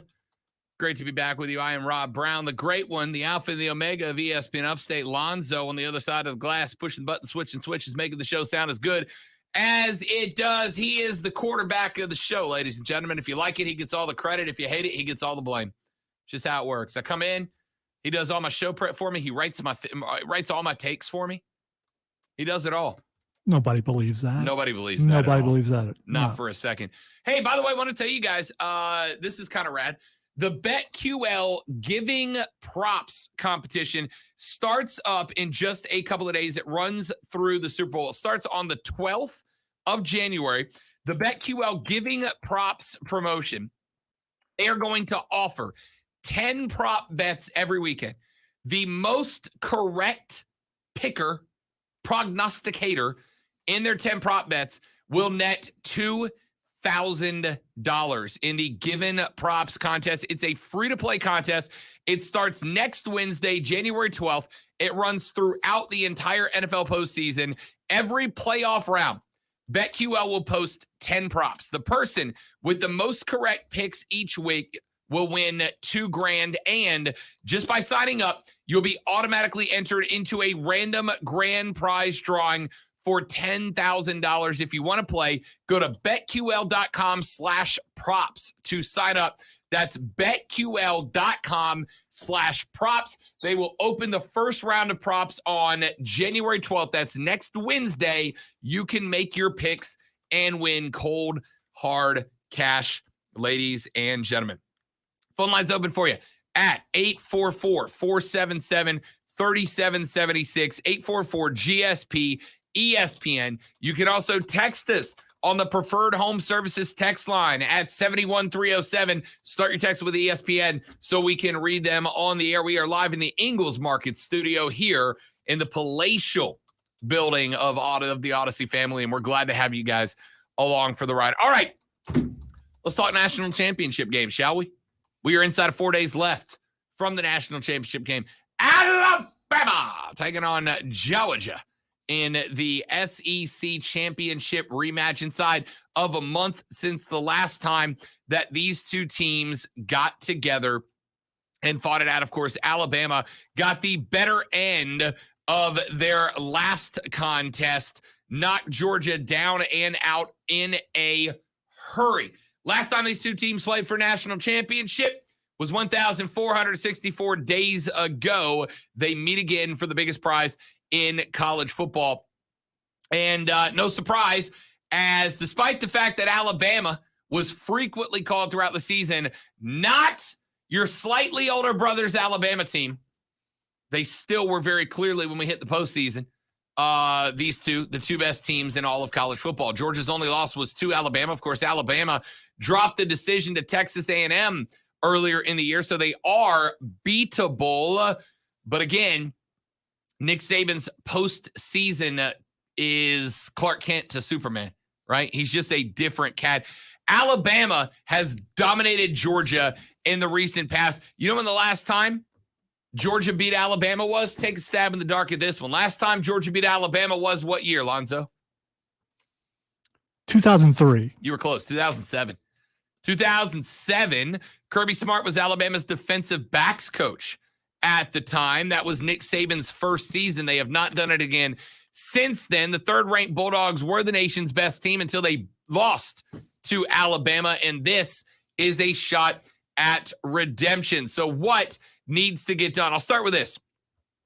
There's no doubt that, is there a doubt, Lonzo, to you that these were the best two teams in college football this year? Like, now that we see them on the big stage, these were the two best teams, right? At the end of the season, yes. 100%. 100%.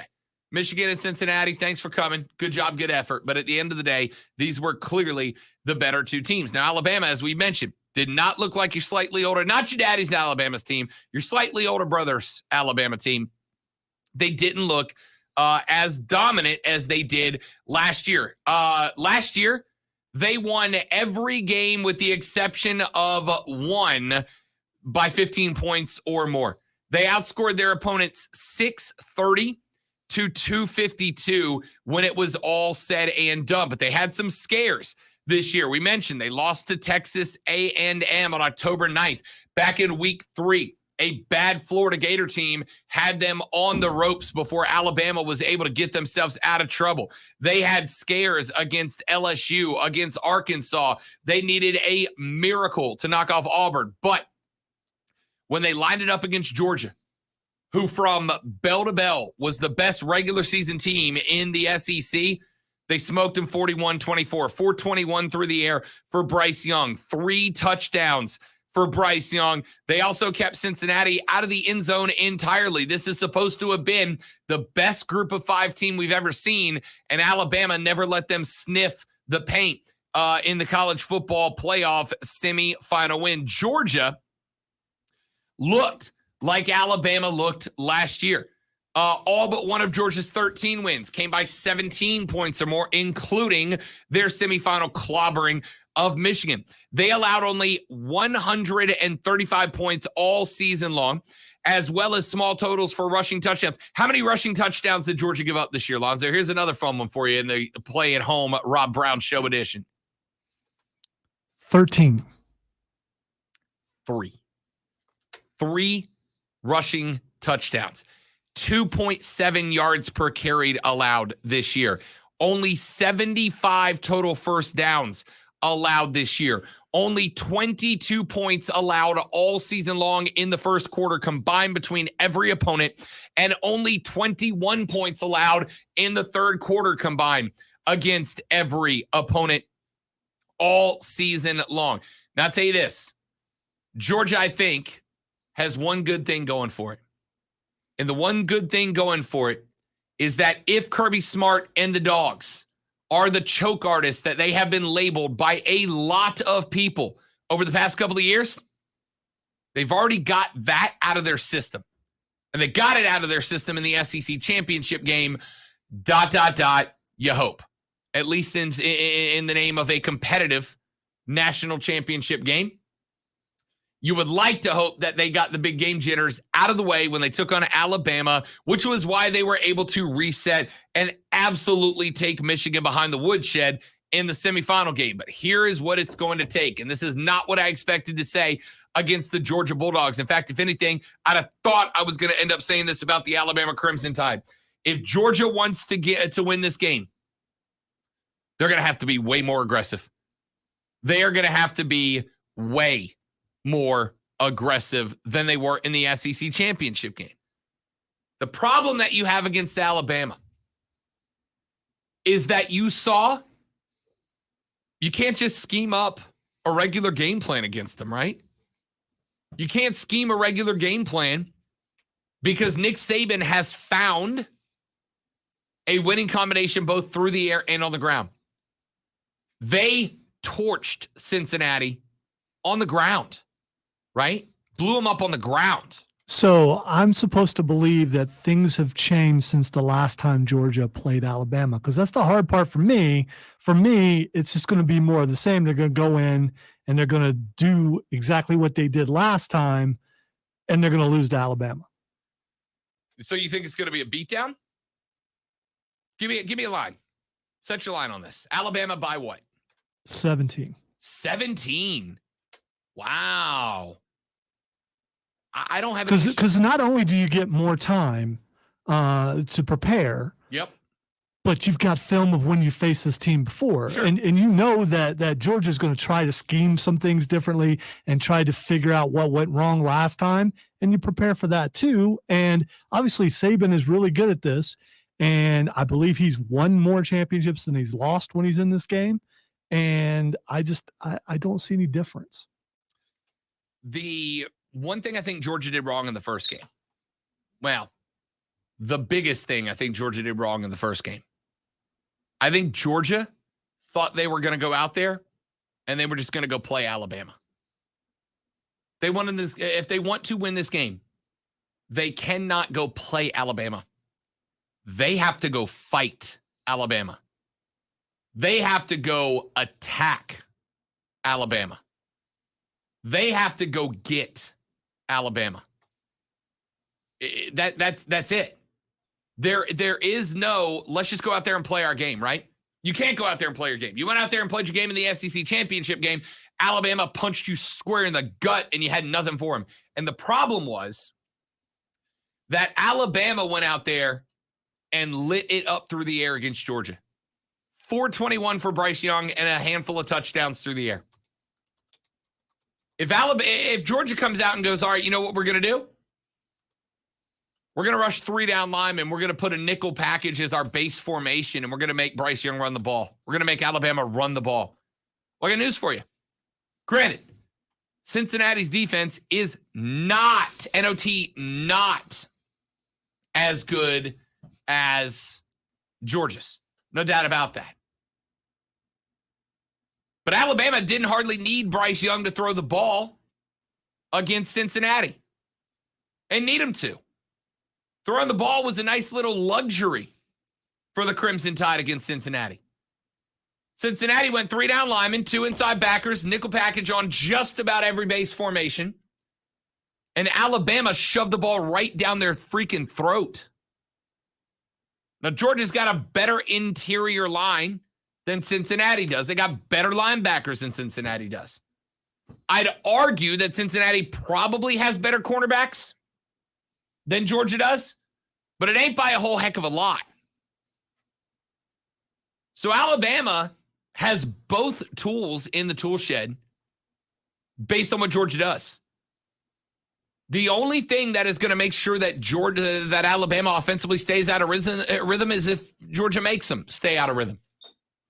I need them to come out and have ruthless aggression towards the Alabama Crimson Tide. They need to come out with South Carolina enthusiasm. I don't even know that I would go enthusiasm, right? I'm going rage, anger. So more rage than shock and awe, because I disagree. I think they need to come up with a game plan that is not expected from the other side. And obviously it's possible because Alabama doesn't win it every year. So it is possible to beat them. Sure. But just I'm having a hard time being convinced that it's going to happen. Here's what you had. Cincinnati put down 3 with a pair of linebackers behind him. Could not do anything to stop the run. Georgia went with a more traditional 4-3 lineup in the SEC championship game. More often than not, 4 down linemen, 3 backers. They got no pressure on Bryce Young. None. They stopped the run. They were okay against the run in the SEC championship game. They were okay against the run. And that's great news. So if you have to take one away from Alabama, which one are you taking away, the run or the pass? It doesn't matter. That's the problem. It doesn't matter. Because whatever you want to take away, they'll do the opposite, right? Brian Robinson Jr. in the semifinal game had what, 204 off the top of my head, 204 rushing yards? You know what he had against Georgia? Against Cincinnati, here you go. Here's the stats. 26 carries, 204 yards, 7.8 per carry for Brian Robinson Jr. You know what he did against Georgia in the SEC championship game?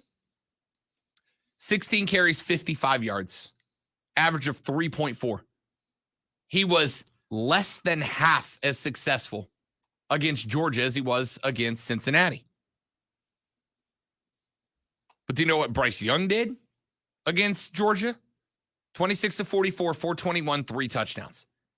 It doesn't matter if you want to take away the run game or you want to take away the pass game, because Alabama is adept at both. They won the Heisman Trophy with their quarterback, and their running back put up one of the greatest postseason performances by a running back in a semifinal that we have seen at all.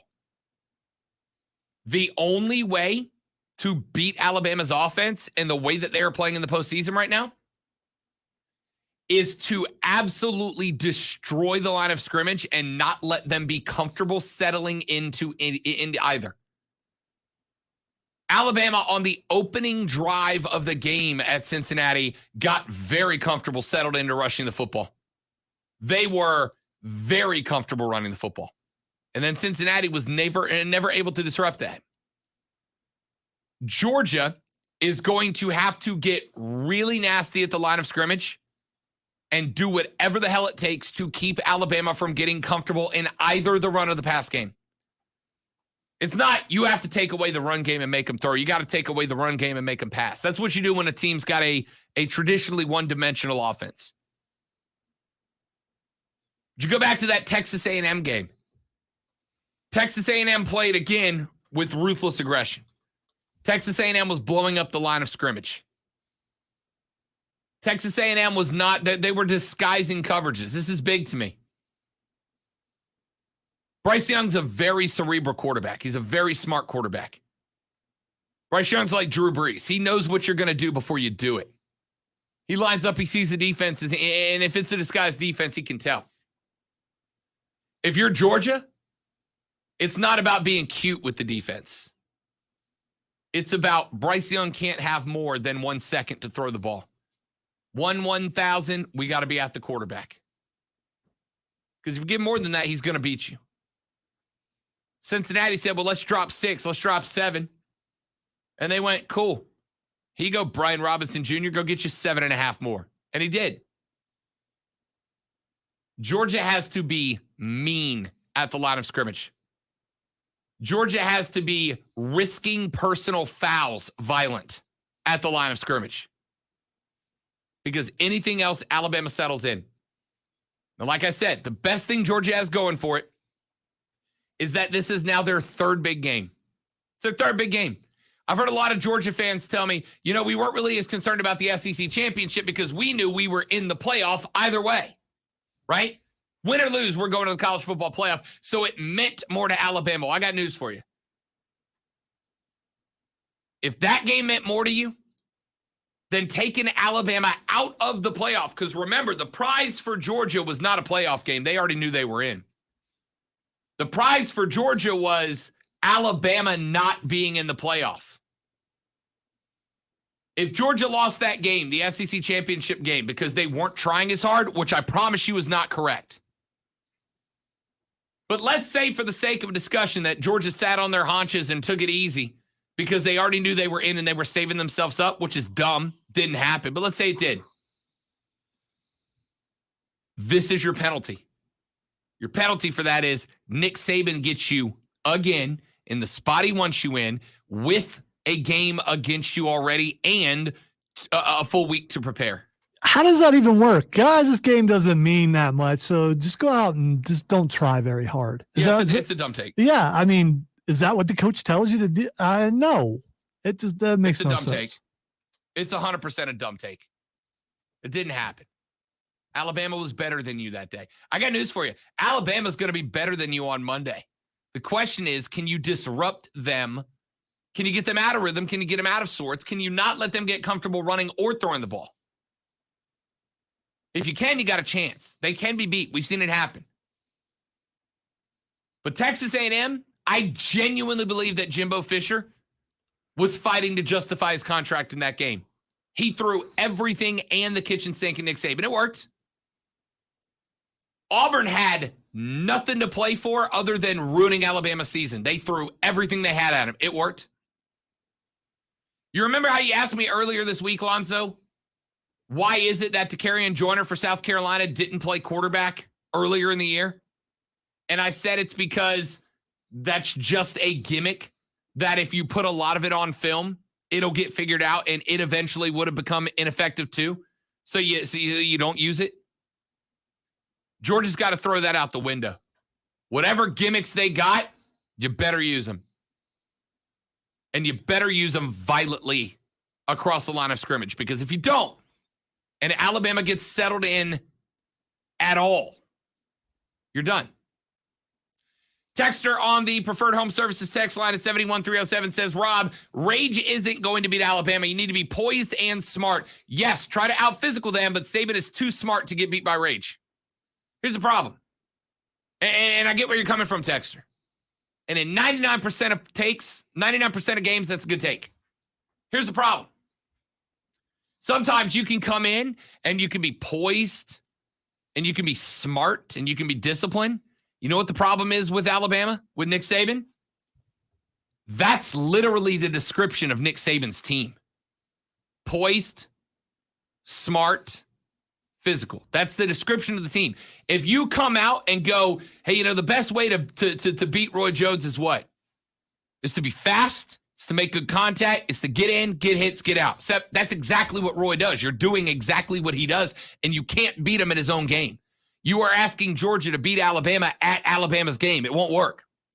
You have to disrupt Alabama. You have to do things that they have not seen before to get them out of sorts. And the only way to do that is to punch them in the mouth, and I might quite literally mean that literally. Did I just say quite literally mean that literally? Yeah, you did. That's why I made that face. Yes. I've been taking too long. Let's take a break. Back after this on the Rob Brown Show. It's ESPN Upstate.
And we're back.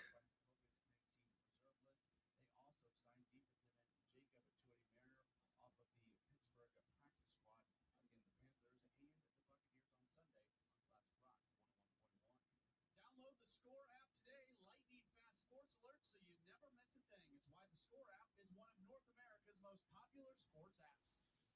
With your ESPN Upstate Sportscenter update, I'm Matt Pauley. Weekends at the Well are back for Furman University basketball. Bonsecourt Wellness Arena in downtown Greenville is to sign 4 games over 3 different dates, and tickets are available now at FurmanPaladins.com. Mark your calendars for January the 8th, February 5th, and February 19th. 4-game packs starting at just $40. Individual game tickets are on sale. All the information at FurmanPaladins.com. It's weekends at the Well. Furman basketball returning to downtown Greenville. Walgreens offer copays as low as $0 and 90-day refills because we care about Medicare, so you don't have to. I mean, we really care to hear you Tell Tim what to do because he hasn't really run a best on short notice. Right. Kobe. Fill your Medicare prescriptions with Walgreens and save.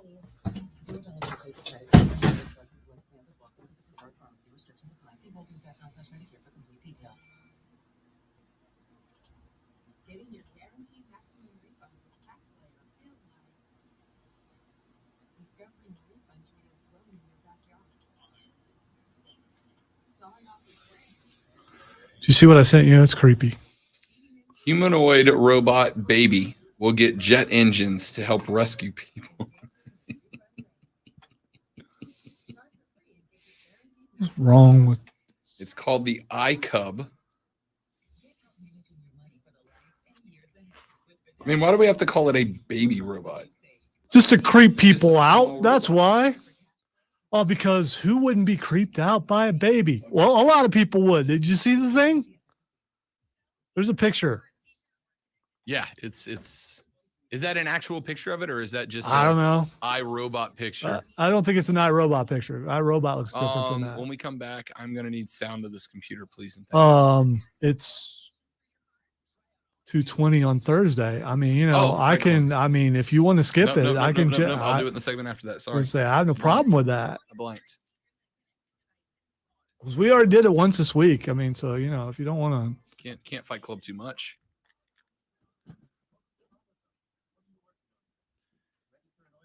Have you watched any of Boba Fett yet? No. Okay.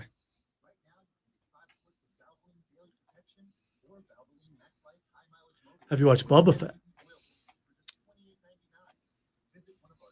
Isn't that what you just asked me? No, I said Boba. Oh, Boba Fett? No, I haven't watched Boba Fett yet. My wife calls it Boba Fett.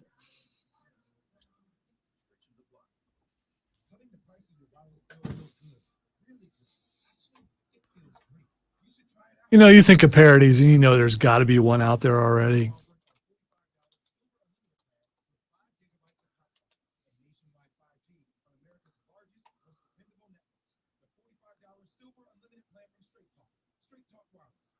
Boba Fett weed strain?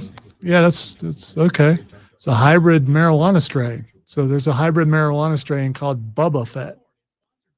Interesting.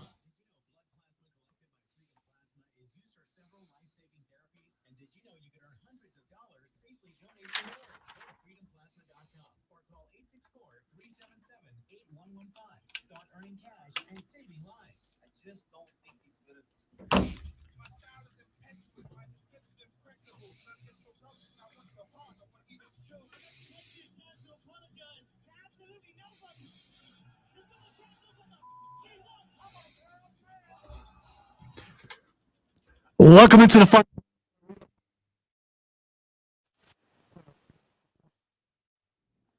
They may think there is. They may talk about us, but we don't need to talk about them. Trophy, baby. Because we already won. All right, a lot of things to talk.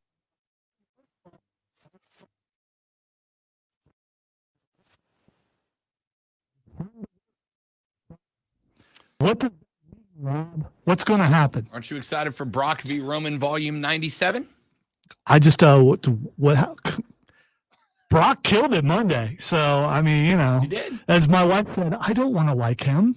I like new Brock. I like new Brock I liked too. old Brock, but new Brock is good Brock. I like Brock and I like The old Brock was corporate. New Brock seems more like him. Like Brock. Yes. No, I like new Brock. I'm here for it. I know we're getting the build to the inevitable Roman v Brock WrestleMania main event, and I like Brock and I like Roman. I'm just not interested in that match again. Well, who would you rather show up on and be competition on SmackDown for Roman Reigns? Miro. Is that an option? That's not an option. Oh, He is no longer with the company. I don't know, but isn't that kind of part of the Braun Breaker? I don't know. Isn't that kind of the problem? Like, isn't that kind of what we're talking about when we had yet another round of God? I hope you got the big layoff on the sheet. I do. Okay. I do. Yeah. With another round of layoffs, this is exactly the problem. I know you're concerned about AEW having too many guys, but it's the exact opposite for WWE. Like, you're like, who's the next guy? And it's like, okay, we got Lashley and we got Lashley and Brock on one side, which I'm fine with because those two guys can go, and they've only done it once or twice. I just want to point out, with less talent, you're not going to get, some guy you've never seen before come out and wrestle on TV. Who cares if you get that if it's good, right? Do I need the same There's 7 matches? There's no squash matches, or there shouldn't be true squash matches where the guy just comes out and dominates and then leaves, and you have no idea who that other guy was. I don't know, man. Like I'm not. I guess the answer, the worst answer I can give you for SmackDown is I genuinely don't know who comes out to take on Roman, and the fact that I'm not able to even give you a high. I mean, you and I are pretty good at fantasy booking stuff. I think we do better storylines than WWE does half the time. That's the whole reason why I'm asking this question. You know who we're getting? We're getting McIntyre again. He's hurt. He's hurt. Yeah, I know. Well, that's the whole thing. We don't know if it's real or not, but he's hurt, supposedly. Cesaro. Yeah, we've already seen that. That was not. I mean, there was no build, and it wasn't that. That's the whole. I'm literally looking down the SmackDown roster, and the only guy on here, if I the top 3, and this is not even sarcastic. The top 3 guys on the SmackDown roster that I would say I need up against Roman right now to make me compelled are Cesaro, been there, done it. McIntyre, been there, done it. And Triple H. That's literally the top 3, and I'm not even making that up. Triple H is not on the SmackDown roster, is he? Yeah, it's a lie. He's the Triple H is we don't. Triple H is in the next batch of releases, right? Like, we wish Triple H on all his future endeavors, and then 90 days later, Triple H is all elite. Paul Levesque is all elite. If Triple H leaves, he starts his own company and beats both of those guys. I mean, maybe he did it with NXT. All right, so mind if you're not going to use the free agent Brock Lesnar and have him win both belts, which is what I think they're probably going to do. I think you're right. I think what about Kofi? They're not going to do Kofi for the exact reason that they let Kofi have the belt for exactly 27 seconds last time he won it. They're not going to get it with Kofi. Vince, again, I know you think that I'm being a dramatic person here, but Vince has his guys, and Kofi ain't one of them, and it's all Vince's guys. All right. Ridge Holland. I might be okay with that. I don't hate that guy. I don't. I'm a big fan of don't talk, get in, hit guys, get out. I'm a big fan of that. I like Ridge Holland, but a beef between Ridge and Sheamus and the Bloodline, I think would be interesting. I do. I guess we'll find out, but more than likely it's going to be exactly what you said, because I believe Brock Lesnar would have beat Roman if Roman hadn't gotten the Rona. All right. Since we're on WWE, NXT, a ton of NXT guys were let go yesterday. Let's start with William Regal, which is the biggest one. William Regal was let go. But at the same time, what has he done? He hasn't been on TV since they went to 2.0. Yeah, which is, by the way, very, very dumb.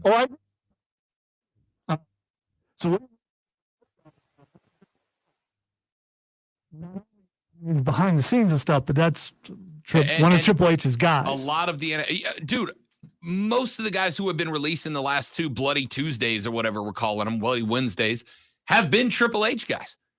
The Undisputed Era were all Triple H guys. Now they're together on AEW. A lot of the guys that have getting called up and then cut have been Triple H guys. Keith Lee was a Triple H guy who got ruined. Karrion Kross was a Triple H guy who got ruined. They're all Triple H guys. And I'm telling you, I know I sound like a broken record, and I know some of you think I'm being dramatic. Whatever they're doing with Triple H guys, they are serving up silver platters to AEW with some of these guys. Not all of them, but some. There's a few that have been released that people are like AEW, and I'm like, no, I don't need that guy over there. But you telling me Road Dogg joining up wouldn't be a great, but you telling me William Regal being all elite wouldn't be huge for their backstage? Well, Road Dogg kind of has a buddy that's in AEW Yes, he does. that they might actually. And for the record, they do have a third member of that tag team that is available to be all elite. Tony Khan, your boy has wrestled with the New Age Outlaws. I'm just saying, and I am all elite. And we're in with AEW, so they probably are listening right now. Next time they call in, I'm going to make sure I tell Aaron. I just need you to know, I am 1-0 in the tag team division as a New Age Outlaw. I will accept the contract. I guess it was nice working with you, and get me some tickets when you're in town. All right, a bunch of backstage guys were also let go, and Timothy Thatcher was let go. Hideki Suzuki, who was the guy in Diamond Mine who never wrestled. Yeah. Was supposedly a coach, and Danny Birch.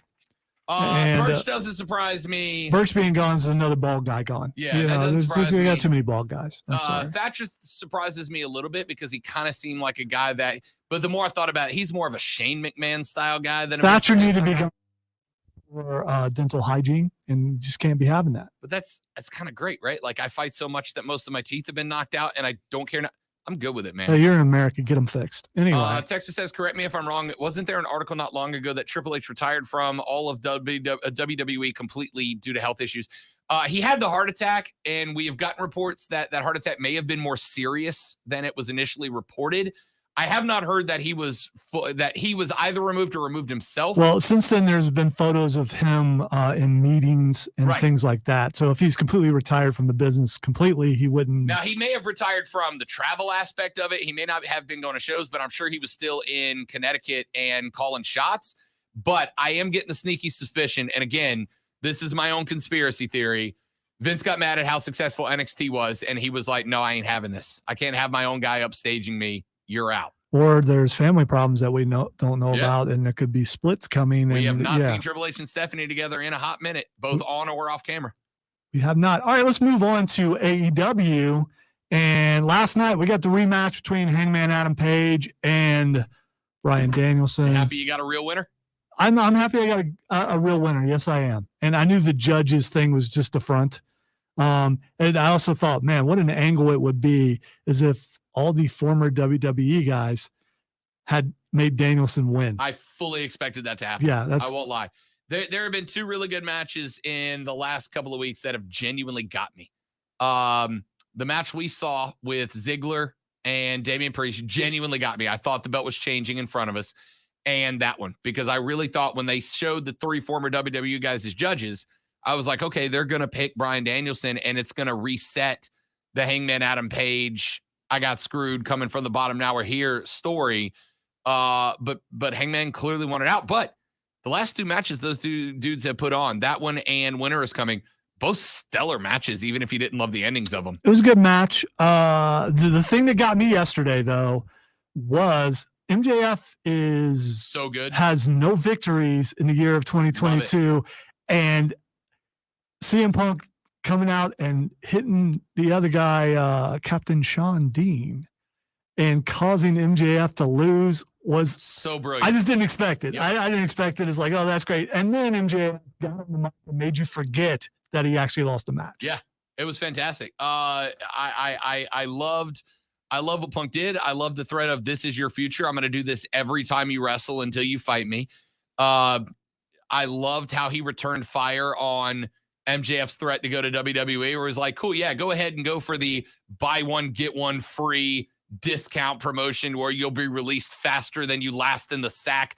Thought that was an absolutely great return fire. Those two dudes on the mic are a masterclass. And this is an A+ feud to me. A+ feud. Well, and they haven't even wrestled it. It's an A+ feud. One of them's a masterclass. The other one just You're a hater. barely reads the lines that are written for him well, and he looks a little lost every time. Every time MJF opens his mouth and you look at CM Punk, he's like, "Man, I should not be out here." Disagree. You could see it in his eyes. He knows he's being owned by the best guy on the microphone in all of wrestling right now. Disagree. And, I love it anyway. It's good that, you can disagree and still be wrong. All right. TBS Championship Tournament Final, Jade Cargill versus Ruby Soho. I was also a little surprised by this because I didn't, I could see Ruby winning this, then bringing her in.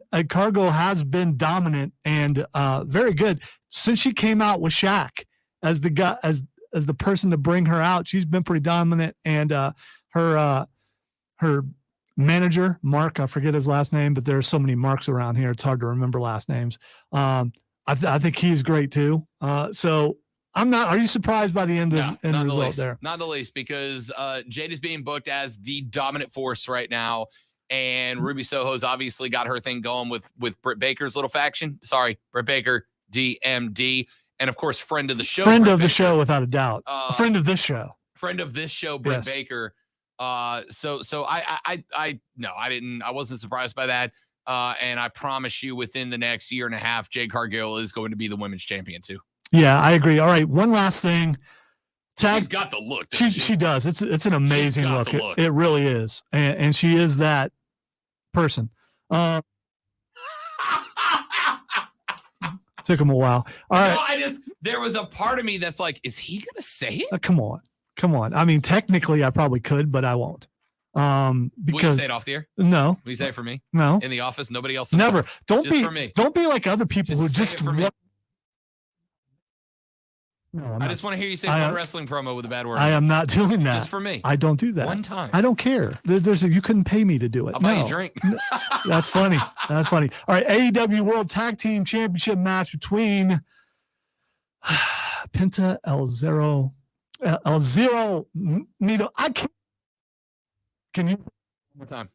Penta El Zero Mito.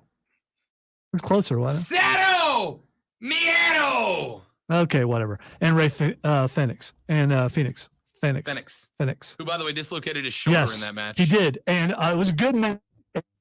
That Jurassic Express won was a little bit of a shock, and I was pretty excited about that because it was about time Jungle Boy got some gold. And someone who actually came in with AEW is, I know you can say Hangman, but Hangman was part of the elite. This is a guy who you had no idea his dad coming in and winning something, and seeing his mom and sister crying in the audience, I thought was pretty cool. But when Luchasaurus slammed Phoenix through the table, you could tell he was off a little bit, like he wasn't standing in the right position, and it looked like they both got hurt. And when they went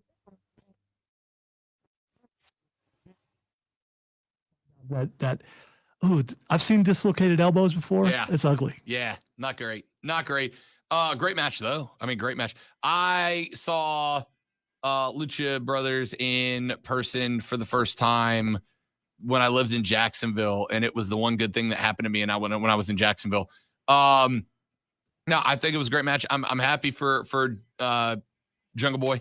Dude has been arguably the hardest worker that I don't think has gotten the credit for it.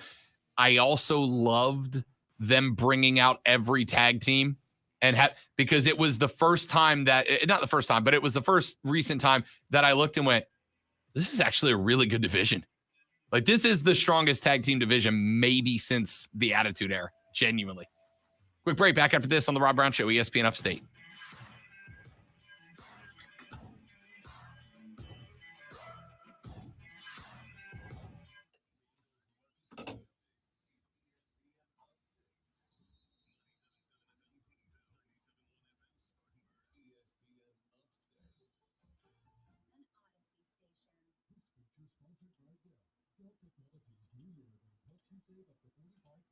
Transform your workspace on high-performance computers featuring Windows 11 Pro with powerful hardware-based security.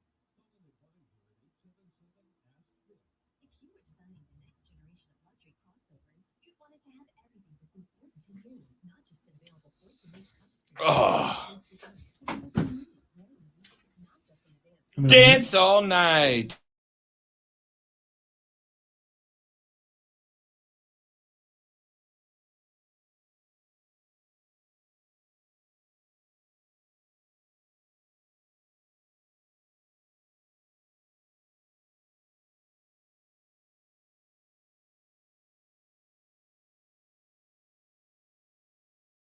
All right, I'm putting it back.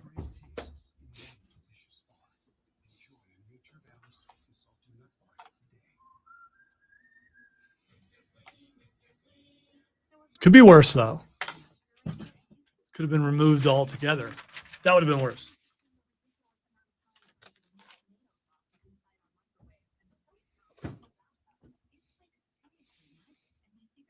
Good thing you already got those LED lights, you high roller. I have no idea how much you paid for those. I hope you didn't pay too much. What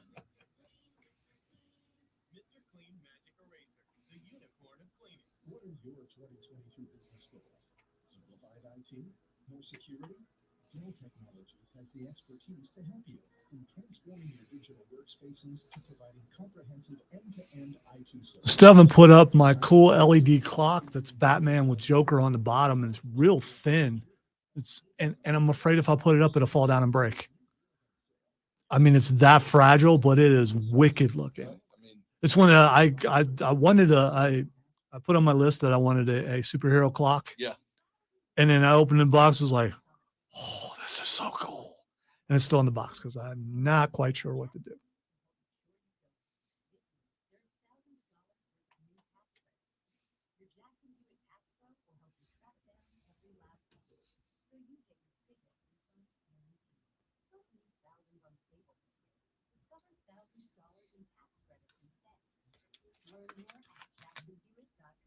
At Church's, we're doing 10 pieces of our credit-worthy company made spicy or classic. That's 10 legs of Thailand wrapped with bold flavor. That's how we do value. So you can do the Church's tea and start at $10. We're starting to announce more and more guests for Comic-Con. Yeah. I haven't talked to him lately, but when I do, I will find out any prospective wrestlers. Yeah, I'm sure he's going to continue with that. Please do.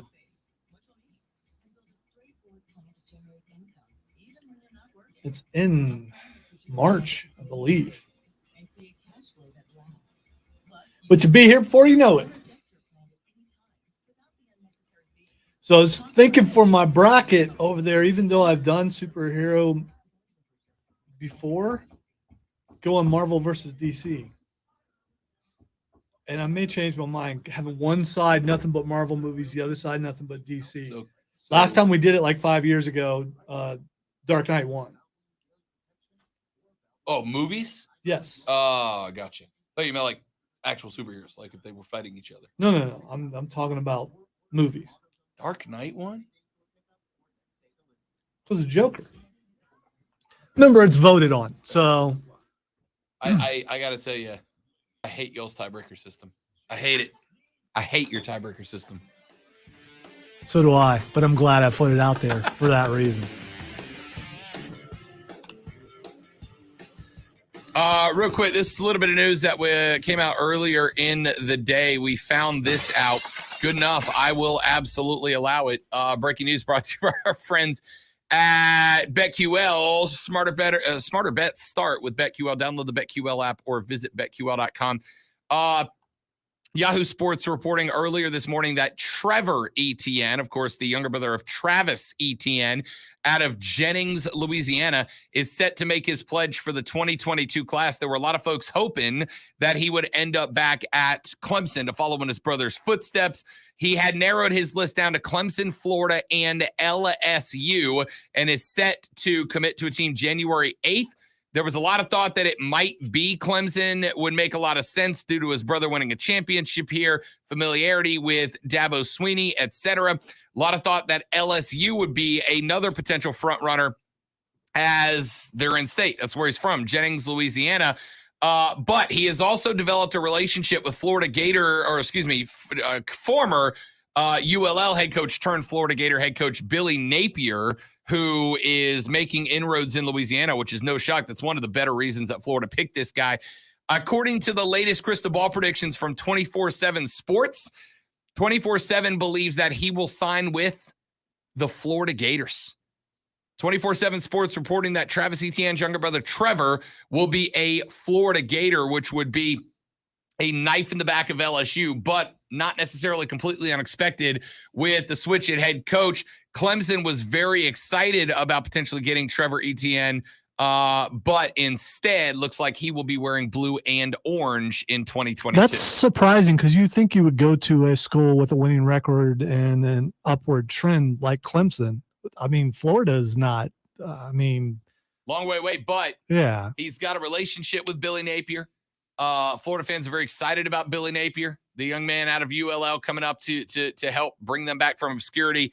We'll find out. That will not be official until Friday. You never know what information is being put out there by who that made 24/7 go this way. Lots of crystal balls have been wrong. We'll see if he switches it up. But the reports out of Yahoo Sports and 24/7 are that Travis Etienne's younger brother Trevor will be a Florida Gator by the end of the week. Maybe he just doesn't want to go where his brother went because he wants to make his own legacy. That's 100%. A possibility. Which is, by the way, completely understandable. I would get that. But again, I think it's more the relationship with Billy Napier and the relationship with a lot of coaches out of Louisiana that he would have known already going that way. And on top of that, Brian Kelly, not a guy that you don't hear a lot of players coming out to talk about how much they love playing for Brian Kelly. So LSU might have done themselves in, at least on this one player, by bringing Brian Kelly in. Who knows if is the story different if Clemson's in the playoff this year? Maybe, Is the story different if Clemson didn't lose coordinators? Also true. The former ETN played for Tony Elliott. Maybe that has, who knows? We'll find out. Well, we might find out on Friday. We'll find out who he's going to play for on Friday. Twitter trending topics to wrap it up when we come back on the Rob Brown Show. This is ESPN Upstate.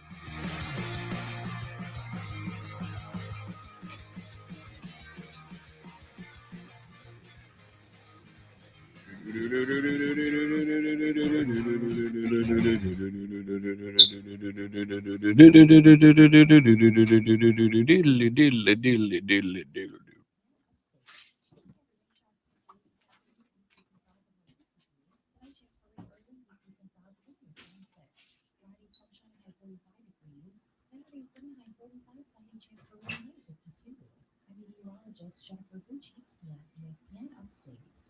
Currently, it's 55. Radio.com is now Odyssey. Download the Odyssey app and listen to ESPN Upstate and all the sports, news, music, and podcasts. Tuning for you and your people do everything possible to see that it gets heard. All in one place. It's the Odyssey app for ESPN Upstate.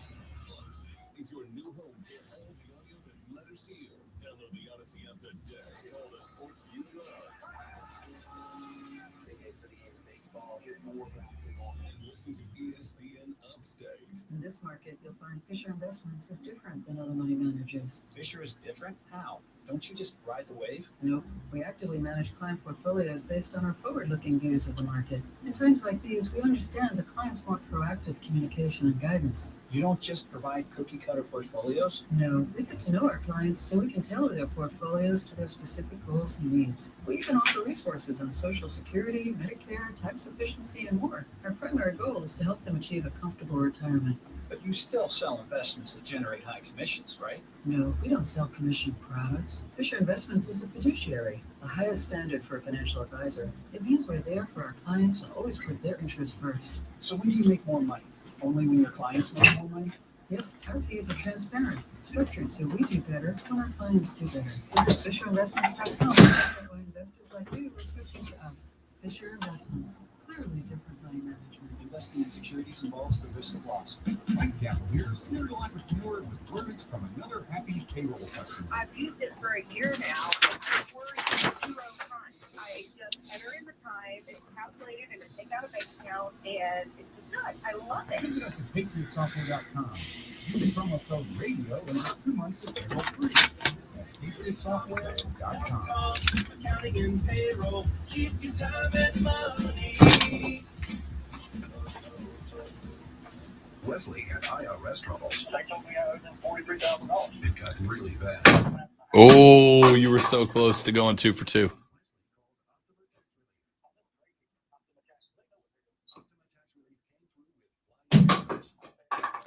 falling apart now. Hair It's falling apart now.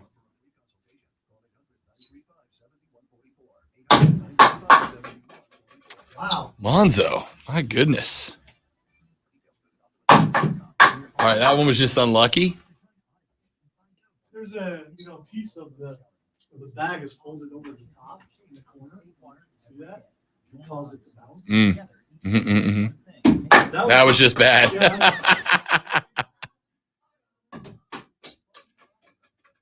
Ladies and gentlemen, Lonzo may be back in time for us to start the next segment. I got it.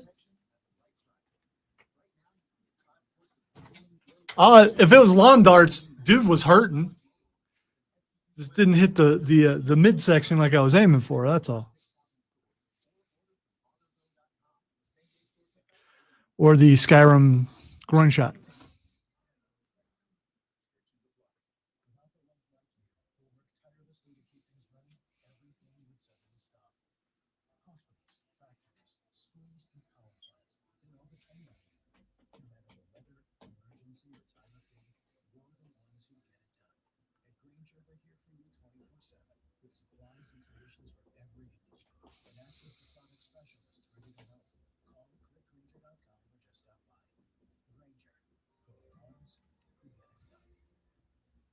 Geico presents motorcycle sounds. If you hear this, within 15 seconds, you already know that it's a 6-speed cruiser with a wheelbase of 120 inches, a V-twin 2-cylinder engine with a max torque of 110 foot-pounds, a bright yellow body, black upholstery, chromed out wheels, a nice clean fairing, and a big dresser in the back ready to tour. Well, then you probably ride a motorcycle. So you probably know that Geico could save you even more when you bundle motorcycle with your home or car insurance. Geico Motorcycle. Save even more when you bundle. This whole wall needs to be shown to. This is a focal point at our restaurant. Leilani's new restaurant will have the largest wine cellar in the city. She needs a robust sommelier. Is DeRozan wearing makeup? I don't think so. Indeed can help her hire great people fast. Looks like eyeshadow and lipstick. That's weird.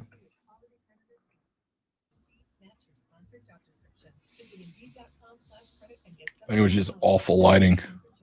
I guess. My wife came in the game room last night. Are you okay?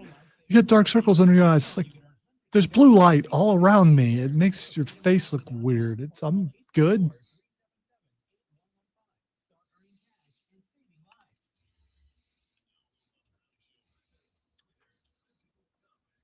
All right, just time for a couple, which is good because all I have is a couple because everything is political today. I don't know why. No idea. No clue. All right, It was a blast today, huh? Could have been. The Grammys are trending. No idea. They're trending because they are postponed indefinitely. Oh, yeah, because they were supposed to be in L.A., right?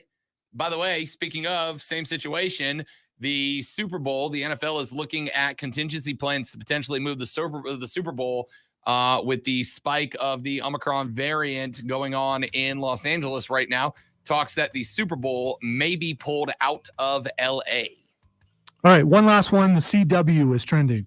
That's the one that they put all the like sea-level superhero shows on, right? I don't think Flash and Superman. Supergirl Superman and Lois is pretty good. You should check it out. I'll just go ahead and tell you, it's for sale. Really? The network is for sale. Speaking of for sale, look at you connecting sports stories in Twitter Trending Talks today. The Athletic about to be bought by the New York Times for $550 million. Is that good or bad? That's great. You for say them. so? Oh, well, yeah. Started by a group of intrepid journalists who have now sold their love project for over $500 million. That's it for us. Offsides is up next. We'll be back on Friday to try harder. It's Rob Lonzo, you on the Rob Brown Show, ESPN Upstate. Later, brother. ESPN Upstate, WYRD Greenville, WORD Spartanburg, WFBC FM HD3. Lonzo took 26.